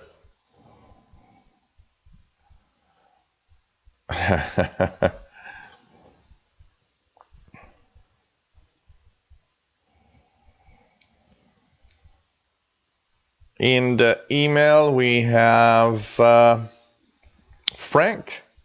It says, hello. and he says that he's been enjoying the From the Couch show of last Thursday. He couldn't watch live because he works, but he really enjoyed it, and it is an amazing show. And your nephew is really good. Yeah, what mostly, mostly I wanted to know when I asked him for the show was how good his English was, because since we're not, here's our native language is French, so not a lot of there are some, but I got to tell you, a lot of French-speaking Quebec people don't speak English at all. And so one of the first things that I wanted to make sure before we do it is to, I asked him to speak English, and we had a little conversation in English because I wanted to see how he could deal with English, and it's first show, and he was telling me, it was funny because he was telling me he was a little nervous before the show started. And I said, yeah, don't be nervous. There's nothing to be nervous about it. It's, great people around here. And just, take it easy. But, I've been making so many live shows that I don't have that nervous side anymore. I'm not nervous before I get live. It's not something, I was nervous maybe the first 10 shows that I did on the internet, which were the radio shows, first of all. I was a little nervous before I did those at the beginning. Then you get into the hang of it and how it works. You see the great people there. You just ignore the trolls, or just, have somebody remove the trolls from the chat. Stuff like that. And you know what? After about, I don't know, not even 10 shows, I came to be very relaxed. And, I told him, you'll see, every week now we're going to have a show, and at some point, you won't be nervous anymore. And but I'm really impressed. He really did the job pretty good. He prepares really well. He wants to make sure that he doesn't, have anything that he's going to miss out, or that he has stuff to talk about. He creates pages and pages of notes. It's just incredible. So he's very serious, and he's extremely happy to do this show with me, and it's pretty fun, So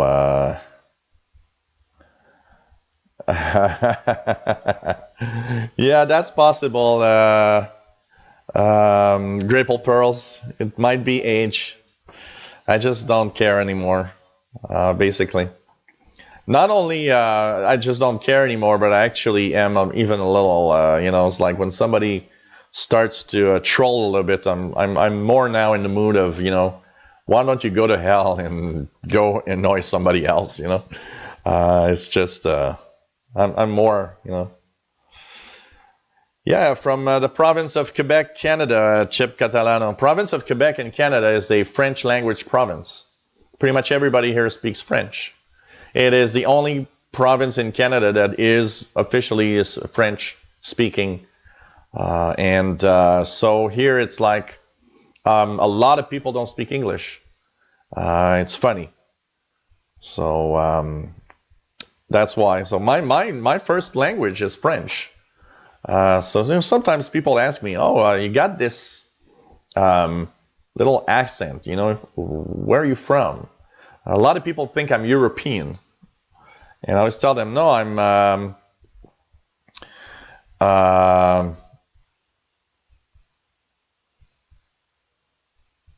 it's something that I learned English, from I was 5 years old. My neighbors were Italian, and I started playing with my neighbors. And they would speak only English. That's where I learned my English, from a very young age. And I always loved to watch American TV. And here we have, French translated American shows. There's a lot of that. And I always watched these shows in English, never watched the translated French versions that I always found horrible anyways. And so that's pretty much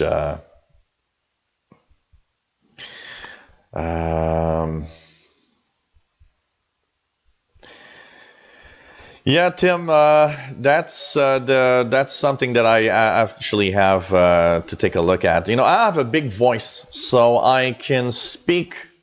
You know, my microphone can be at the other end of the room, and you're gonna hear what I got to say. I've got this strong voice, and yes, I know that his voice is much weaker.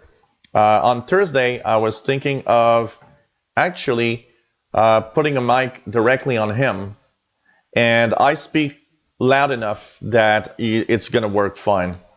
So maybe I'm going to try that. And also, I'm waiting for some equipment to improve everything. So basically, and you know what? When after last week's show, we actually got some more beer, and we stayed up until the Nintendo Switch event, which was at 11 p.m. Local time. So, you know, like at 10, I looked at him and said, look, stay here. We're going to watch the Nintendo Switch event at 11 p.m. and it's going to be cool, you know? Instead of going home, why not, you know, we're going to watch it live together. It's going to be cool. Have another beer. And that's what we did and looked at the Nintendo Switch event together. So it was kind of cool. But, you know, he did a video right after, and he used my headset. And the first thing he noticed, and he told me, he said, wow, I listened back to my video, and man, your headset really makes the sound better on when I do my videos. And I say, yeah, that's the thing. Because he uses his webcam's microphone in his tablet to do the shows. So that's the thing. What do we have here? Say something in French. Je sais pas. Qu'est-ce que vous voulez que je raconte? I'm gonna say I'm gonna say in French. You're watching the live tech show number 61. That's every Tuesdays at 3 p.m. Alors, vous regardez le show Tech Live à partir de Montréal, Québec, Canada. Mon nom est Gilles et c'est tous les mardis à 3 heures de l'après-midi ou 20 heures temps universel. So that's my French. And here, well, I'll pronounce it the same, Chip Catalano, because I won't change my pronunciation of your name because it's French. I'm in French or not. So that's the thing. Mais il y a beaucoup de francophones qui regardent l'émission. Beaucoup de francophones. So, oh man. So, you know, it's kind of fun. Yep. A lot of people don't know about this this part of Canada being French language, and it's always something. You know, when Americans come over to Montreal and they see that everything's in French, they're kind of surprised because they think, well, they go to Montreal, it's going to be like going in Toronto or Vancouver. Well, no, in Montreal everything's in French. You can still, you know. I consider Montreal a bilingual city. You'll have people speaking English, of course, a lot of them, but it's, you know, it's very very European.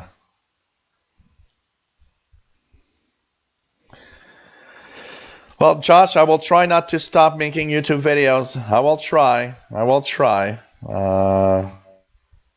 I really need, I need some way of doing something because I'm going to tell you one thing.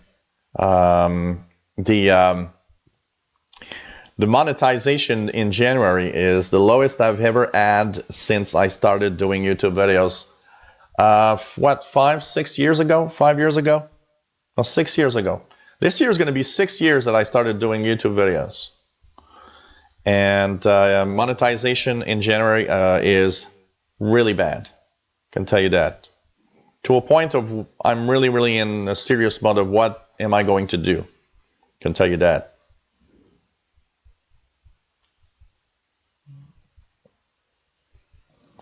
On the NFL website, I moderate. We call it sneezing. When I'm in the moderator ban button, like I feel a call coming on and hit the ban button by mistake from a sneeze. Oops. So,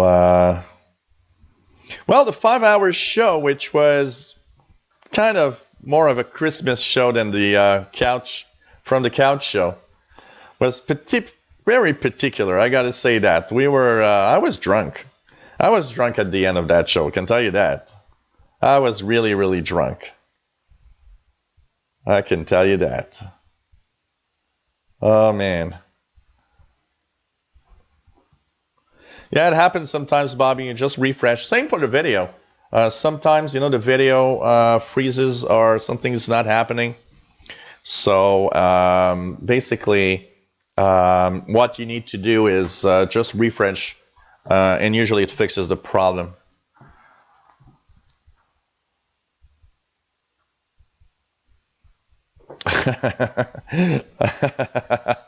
Okay, Tim.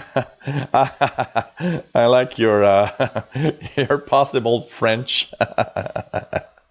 So, yep, this is okay. I've got a Twitter thing going on with the radio feed here. So yeah, I speak French. That's my main language. Every day. Right now what I do is my videos are in English, but every day things that I do with everybody is in French. I mean, French is my main language. I can tell you that. Yeah, sure. We could have French language courses on YouTube. Hey, KWells66, nice to have you on board. Why not? We'll have French language courses. Learn French with Gilles. And now everybody say together, merci beaucoup. Oh man, this is I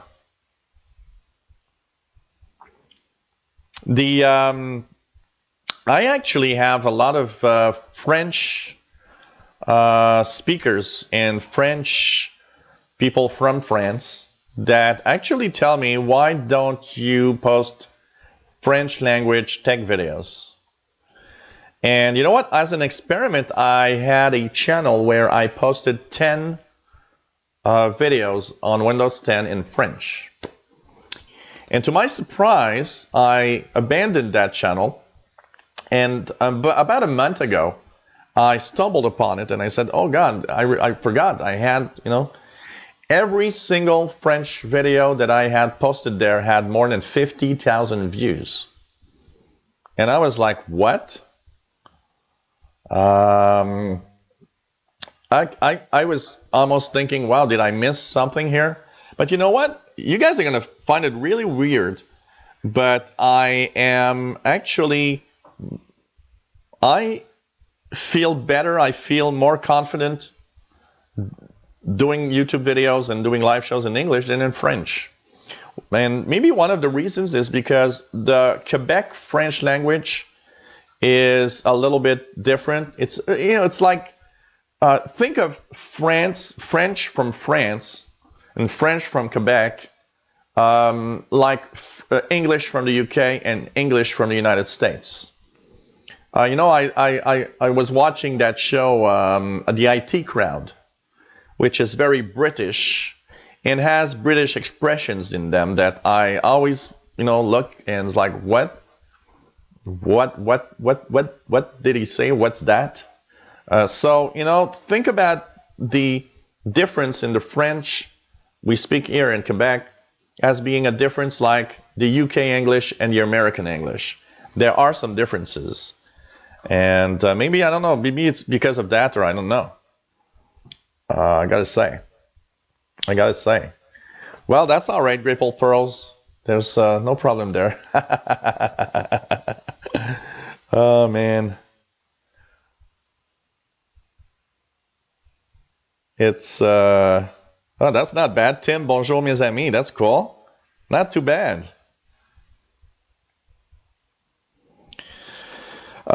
We have our own words. We do have some really Quebec authentic words, and you're gonna find this funny, but we are very unique because we use church words for cursing. So in French, and I won't say it because you can't say that because it's really bad. Think of every object that is used in a church ceremony, the tabernacle, stuff like that. Well, that is a curse word in Quebec French. And I was reading an article where they were saying that we are actually the only ones around the world, apparently, that use, religious words as curse words. So it's really bad. It's really bad. And, when I do something and wrong, for example, if I'm doing a video and posting it online and the phone rings, I will sometimes use some of these very specific French church curse words. So, anyways, we have that habit. I don't know why but apart from that, we do have some Quebecois, what we call Quebecois, which is words that are really typically here. If I go to France, I have to be careful not to use some of the Quebecois words because they won't understand what I'm saying. But I would say that for the most part, French is pretty, the French, Quebecois French is pretty standard, except for the dialect. And one thing that every French from France are amazed when they come here is that when they come here, they learn that the province of Quebec was the first to declare French as its main language in the world. And France had not done that yet when we did this here a couple of 100 years ago. So, pretty amazing. Yeah, it's possible.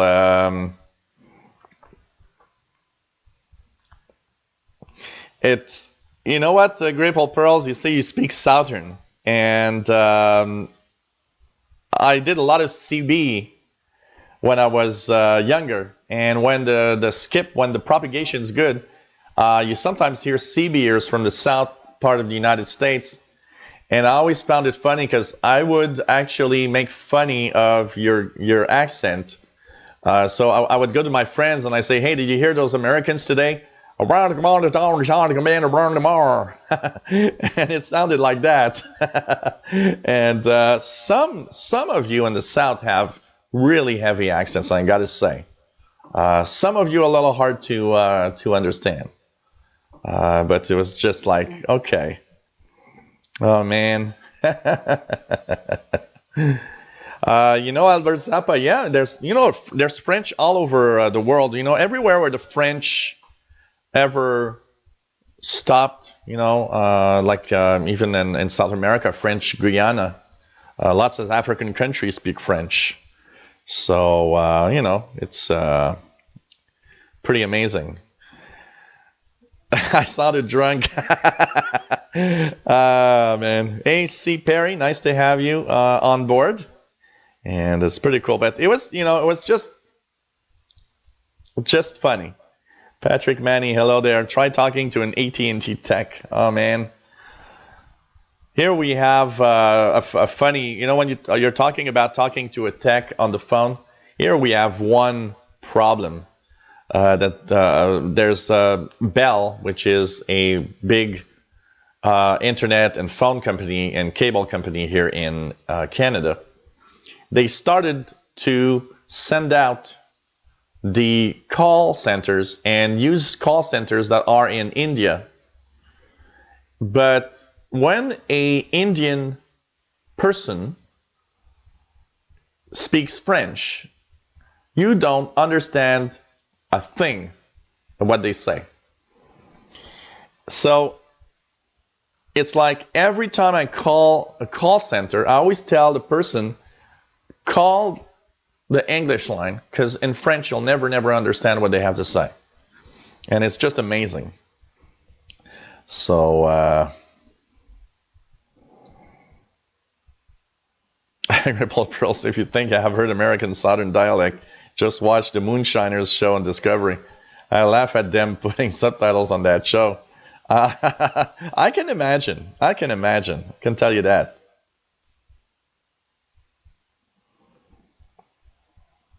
You know, I've listened a lot to the dialects, and I'd say that I probably would understand the majority of even the southern accents. But yeah, there might be. You know, it's like some of the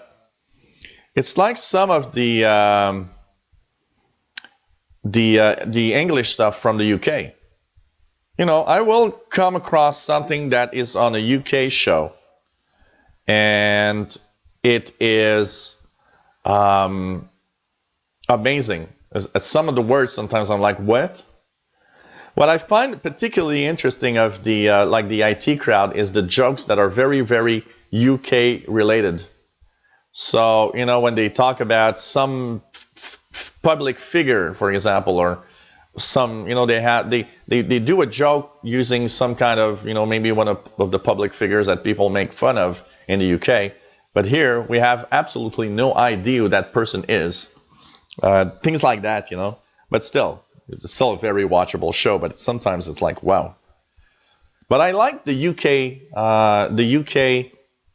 humor. There's something about it that gets me more, I gotta say. So not sure I'm gonna watch that inauguration thing on Friday. I don't know. I've never did watch an inauguration of any president, anyways. We do have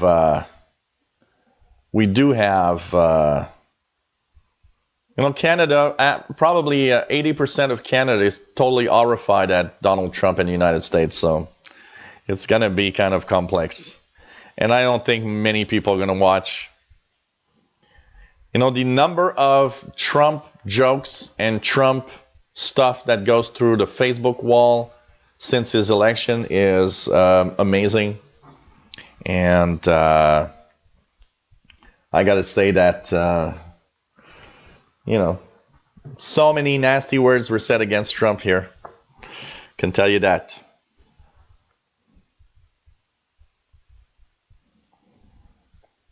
Could be. You never know. You never know what's going to happen. It's just really amazing. You are watching the Live Tech Show, and no, this is not a show about dialects or languages, but really a show about tech, where we try to answer your tech questions every week at 3 p.m. Eastern Time on Tuesdays, 2000 hours Universal Time. And we're having fun talking about languages and ranting along on all sorts of little things. Not too much on politics. Not too much on politics, I gotta say. Oh yeah, I forgot. Let me just check that out. Sorry, Tim. Was forgetting about you. I don't know if you use Plex, but often the display on my TV through Fire Stick Plex app will freeze when the audio is still running.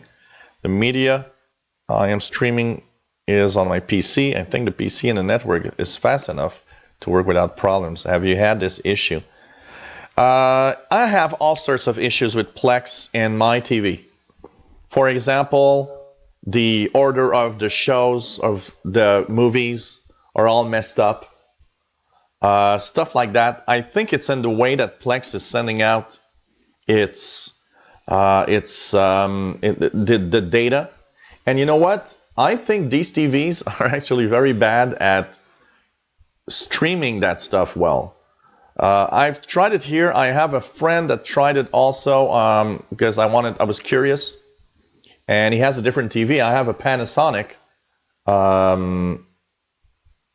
and a Toshiba, sorry. I have a Toshiba, and he has a Panasonic, and he tried it, and he also has problems. And you know what? A friend of mine that has a Samsung TV tells me he's getting a lot of problems in sending out from his PC all the movies he has to his TV. It seems to be, you know what? These TVs have regular updates for their firmware. I think it's the TVs are messed up in the way they do it. And so, the only way that I really do it now, because with this TV is just incredibly crappy, is, well, I got a PC on the TV now, so I do it from my Plex, the computer that I have that has Plex on it, and do it through a computer, and that works very well. So I do it like that instead, because you know what? It could be your TV, and I wouldn't be surprised. It seems that these TVs are not fantastically good at streaming everything. I can tell you that.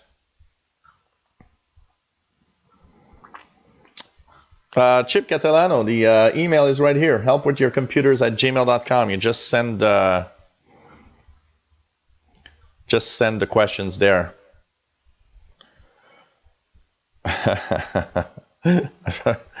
Okay. What else?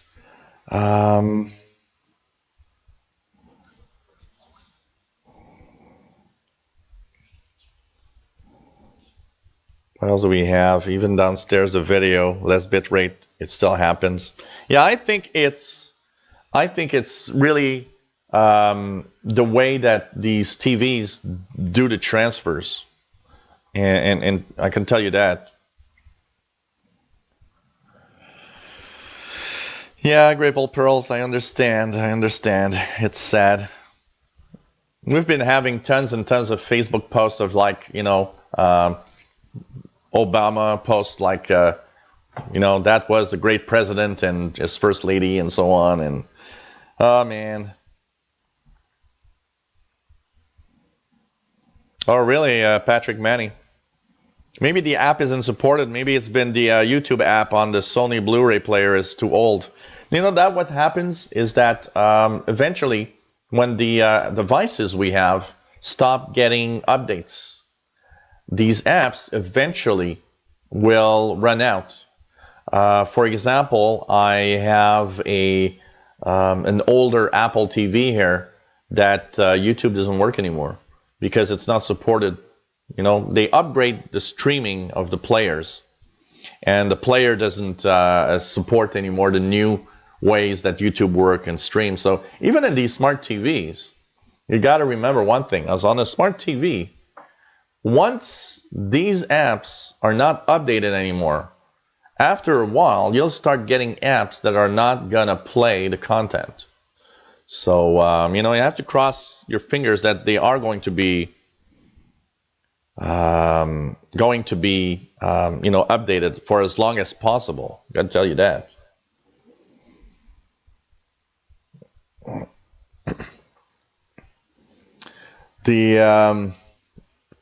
But that's why I think the best would be to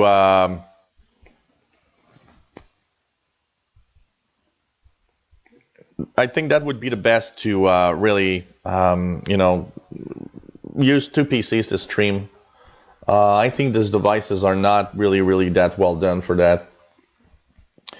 Here it streams, but sometimes, when at some point I had learned that, when the menu's messed up, how to deal with it.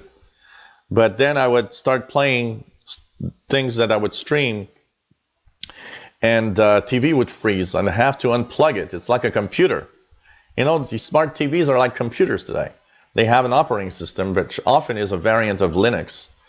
And, I would watch a show, and it would freeze, and I would have to unplug it and wait 30 seconds and plug it back before it gets back to normal. So these things are like horrible, I can tell you that. So,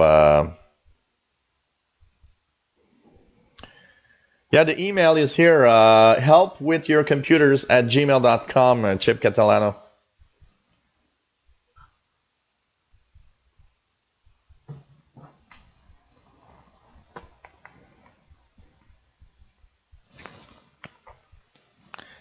Hello there, Big Kitty. Nice to have you on board.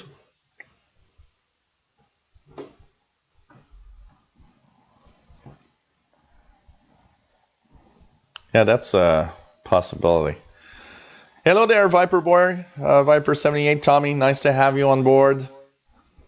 And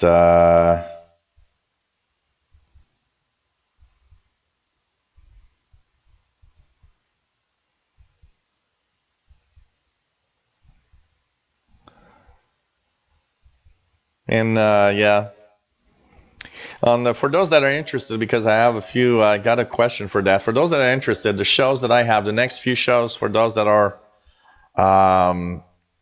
like watching my stuff, of course, From the Couch on this Thursday. Don't forget, we'll be at episode number 2 of From the Couch.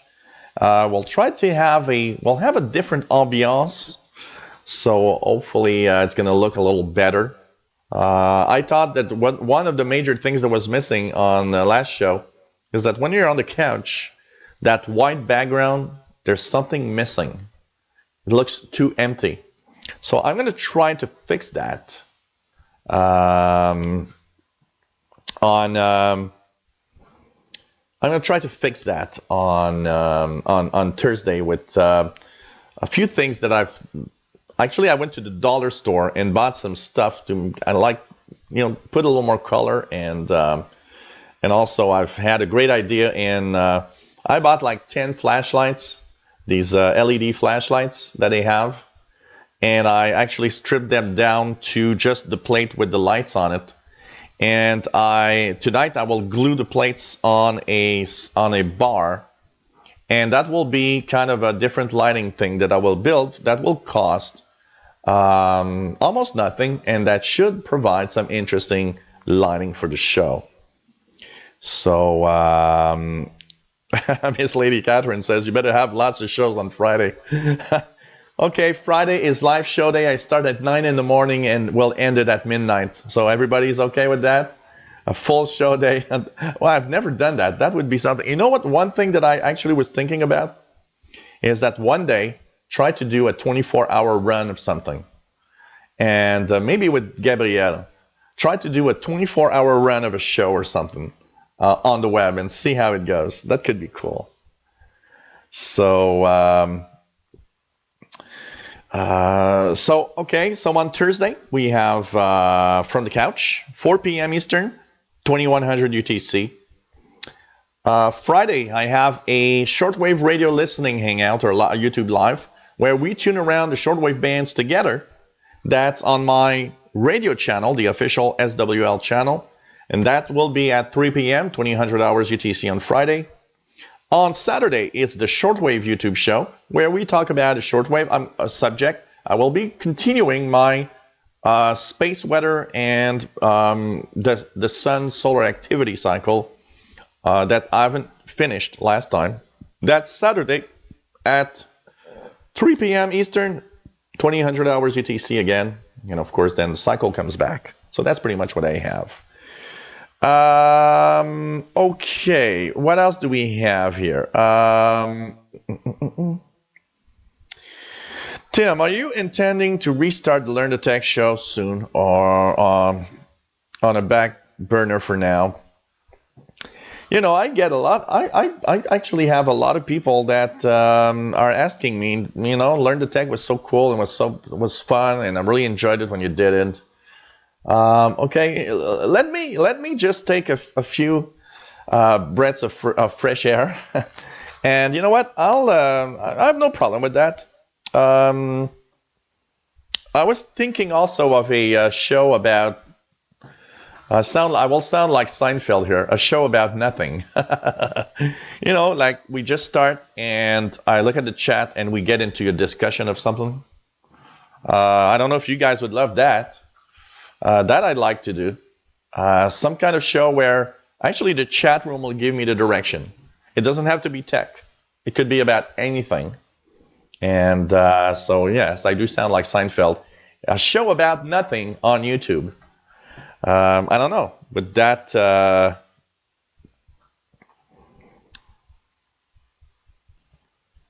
about that. But to Learn the Tech, I haven't totally put it off. I, I got a lot of requests to bring it back. And yeah, I don't know. That could be fun. I would not say this lady Catherine loved Learn the Tech shows. Okay, I'm gonna try to do.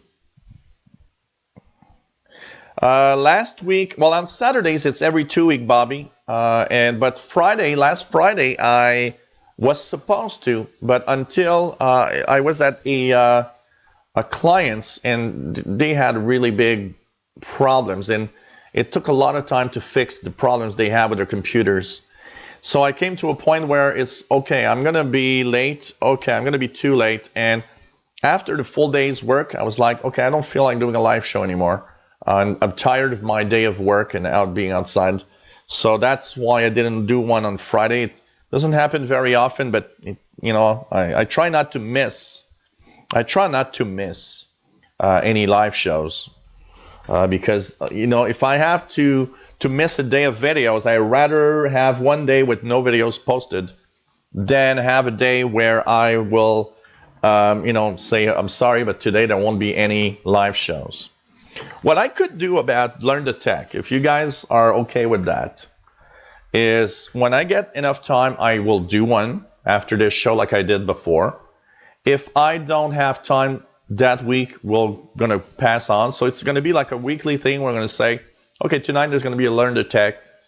But, a lot of you have asked me to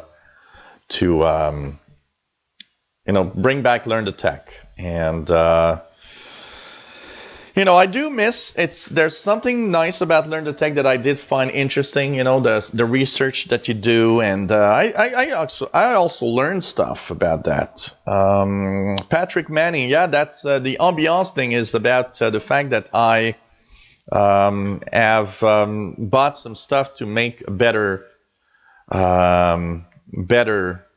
lighting and maybe a little more colors in the background of Learn the Tech, so it looks less boring, because the white background makes it look boring in a certain way. There's something missing in the general looks. So I'm doing something on Thursday, and hopefully it's gonna be nice.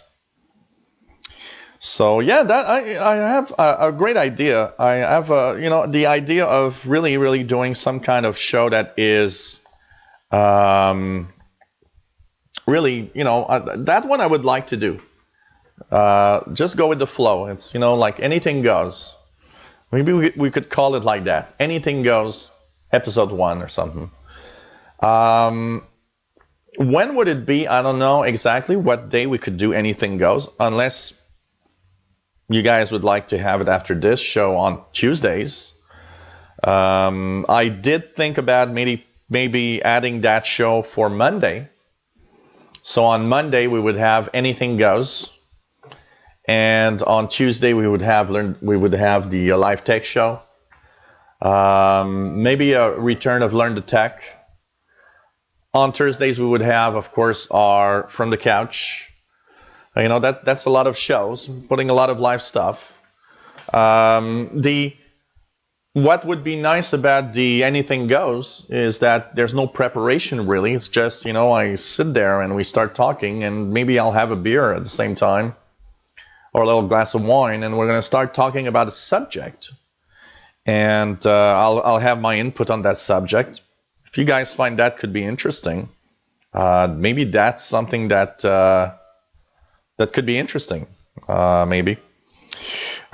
Chip Catalano, I haven't received your email yet. Did you use the correct email? I'm just going to check out and make sure it's not in the junk folder, but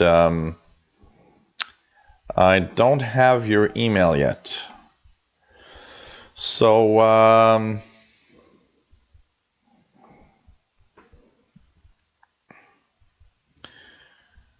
what's a LTT moment, Patrick Manny? A LTT moment segment on the From the Couch.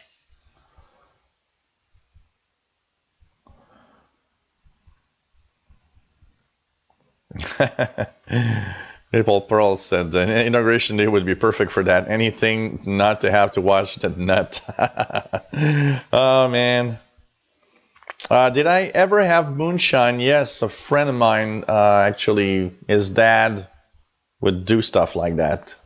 And all I can say is that, wow, that stuff was strong. I can tell you that. I was really young. I was like, I don't know. I wasn't legal drinking age when that happened. We were at if I remember, we were at a family gathering. And I was with one of my cousins. And we went back there was a shed in the backyard where his dad would put that stuff. And he looked at me and said, you ever drank this? It's moonshine. I said, no, never.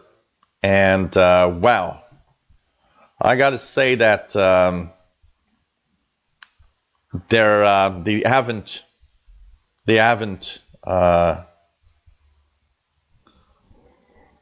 they haven't.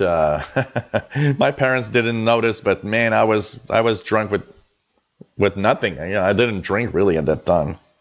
So okay, I'll keep that. I'll keep that. Bobby Burgess, good idea. I'm going to keep that as a suggestion. History of computer tablets. That could be nice. You know what? When I almost did a Learn to Tech the other day. When I did my look back at the smartphone, giving a little history of the smartphone, I thought it was the perfect subject for a Learn to Tech show. And I really, really came that close to just going to doing that a Learn to Tech, a special Learn to Tech, because I found it so interesting, and it was interesting to see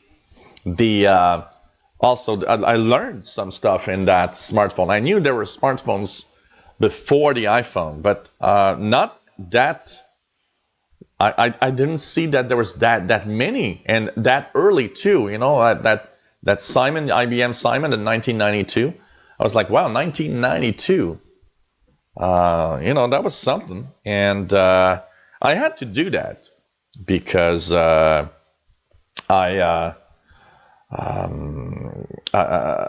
there's too many people that still think the iPhone is the first smartphone ever. Well, it's not. It's really not. I can tell you that. Really not. Oh yeah, I can tell you that. That thing was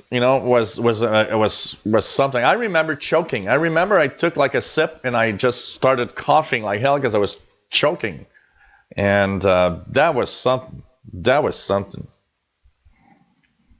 That was really something.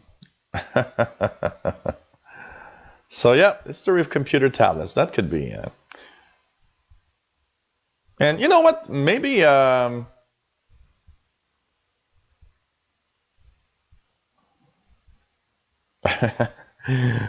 Green screen for the background.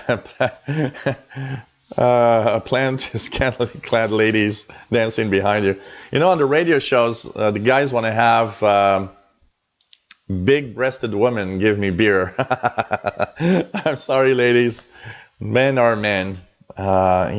So maybe we can have men and women give us beers in the show, so that everybody can enjoy some beautiful pictures.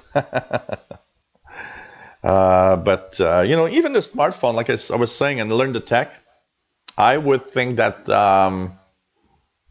even the smartphone would be nice to maybe have a Learn to Tech and have the full history from the smartphone, the first one, the IBM Simon, up to today's smartphones. Where did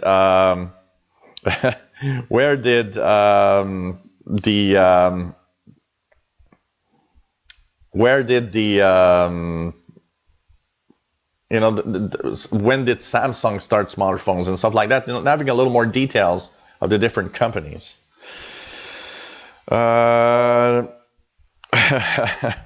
I think February 14th is on a Tuesday night. I'll put little hearts here. I'll be dressed as Cupidon. Oh man. I have my little arrow, and I'll be sending out love through YouTube. That sounds just so weird, I gotta say. Okay, just checking out everything here. Anybody else? Okay. What do we have here? Okay, I got your email on, for some reason, I got it where? That's weird. I got it there, but I haven't got it in the, okay. Dell, okay, Chip Catalano, I have your email here. Dell E6400 Intel Core 2 Duo. Ever since I went to Windows 10, I have trouble shooting the video issue. When playing YouTube in 1280 by 800, the video spits and stutters. I fooled around with that for a very long time till I finally got an answer from someone that told me to drop it down to 1280 or 16. Yeah, that works okay, but not like I should still have that issue. Do you have any ideas how I can fix this? Also, while I was on Windows 7, everything worked perfect. Thank you. I was on, I love all your Windows 10 videos. Very helpful. Keep up. Thank you. You know what? I have the impression that your graphics adapter is has difficulty continuing. Or, remember that Core 2 machines, Core 2 Duo machines, are old machines. And that it is not impossible that if you're on Windows 10, you're probably viewing, maybe the difference is you're viewing YouTube with HTML5 instead of viewing it maybe with Flash. And it gives different performance. Have you tried other browsers just by any chance? What are the browsers that you try viewing the YouTube videos?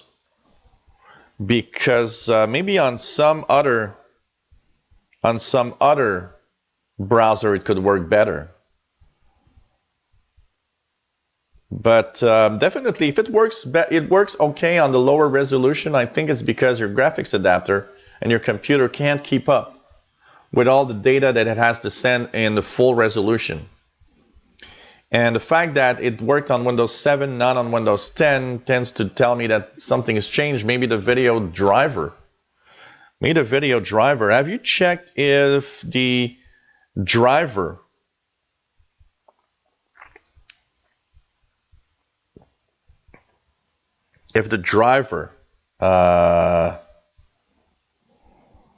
is updated for your graphics adapter?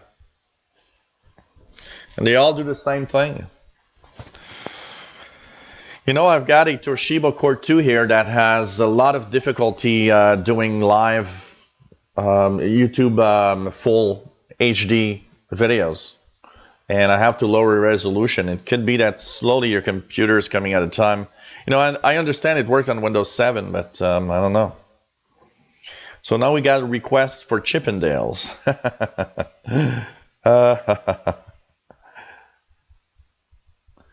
Okay. Huh. Yeah. Especially a machine, then that's an older machine, Core 2 machine. Maybe it's just the way Windows 10 is built, and your computer has difficulty keeping up with the video. I would say that's not impossible. Sorry there. But I don't know. I really don't know. Unfortunately, this is okay. Said it could be an issue with the fact that your PC is now starting to have a little difficulty keeping up with the video feed. Unfortunately, so can't. Sorry, not. Can't help you out much with that. Sorry, guys. So, hey, we're going to wrap it up. Thanks, everybody, for being here. It was nice, as usual, to have everybody here. It's always cool. And it was nice to have that little diversion into language and dialects and stuff. And it's... yeah, they are still great computers. You know, that's the thing that I hate about technology. You know, my Core 2 Toshiba and stuff like that is really, you know, they're still working great for computers, but they start having, you know, difficulty keeping up with today's demands. That's for sure. So take care, everybody. Dentists are never fun. Take care, everyone. It was nice to have you on board. Remember that can't wait for Valentine's show. Remember on Thursday, From the Couch, episode 2. Let's be here and have a lot of fun. I think it's going to be really cool. Once again, always cool to have everybody here. Cheers, everyone. It was nice to have you all here. See you next week for another live tech show where we're going to answer your questions during the week. Help with your computers at gmail.com. That's where you send your questions if you have any. And we'll have a lot of fun. That's for sure. So take care, everyone. See you Thursday for those that I see Thursday. Or Friday or Saturday for the radio stuff. Or next week. We're here every week, Tuesdays, 3 p.m. Eastern, 2000 hours UT. Bye. Take care, all.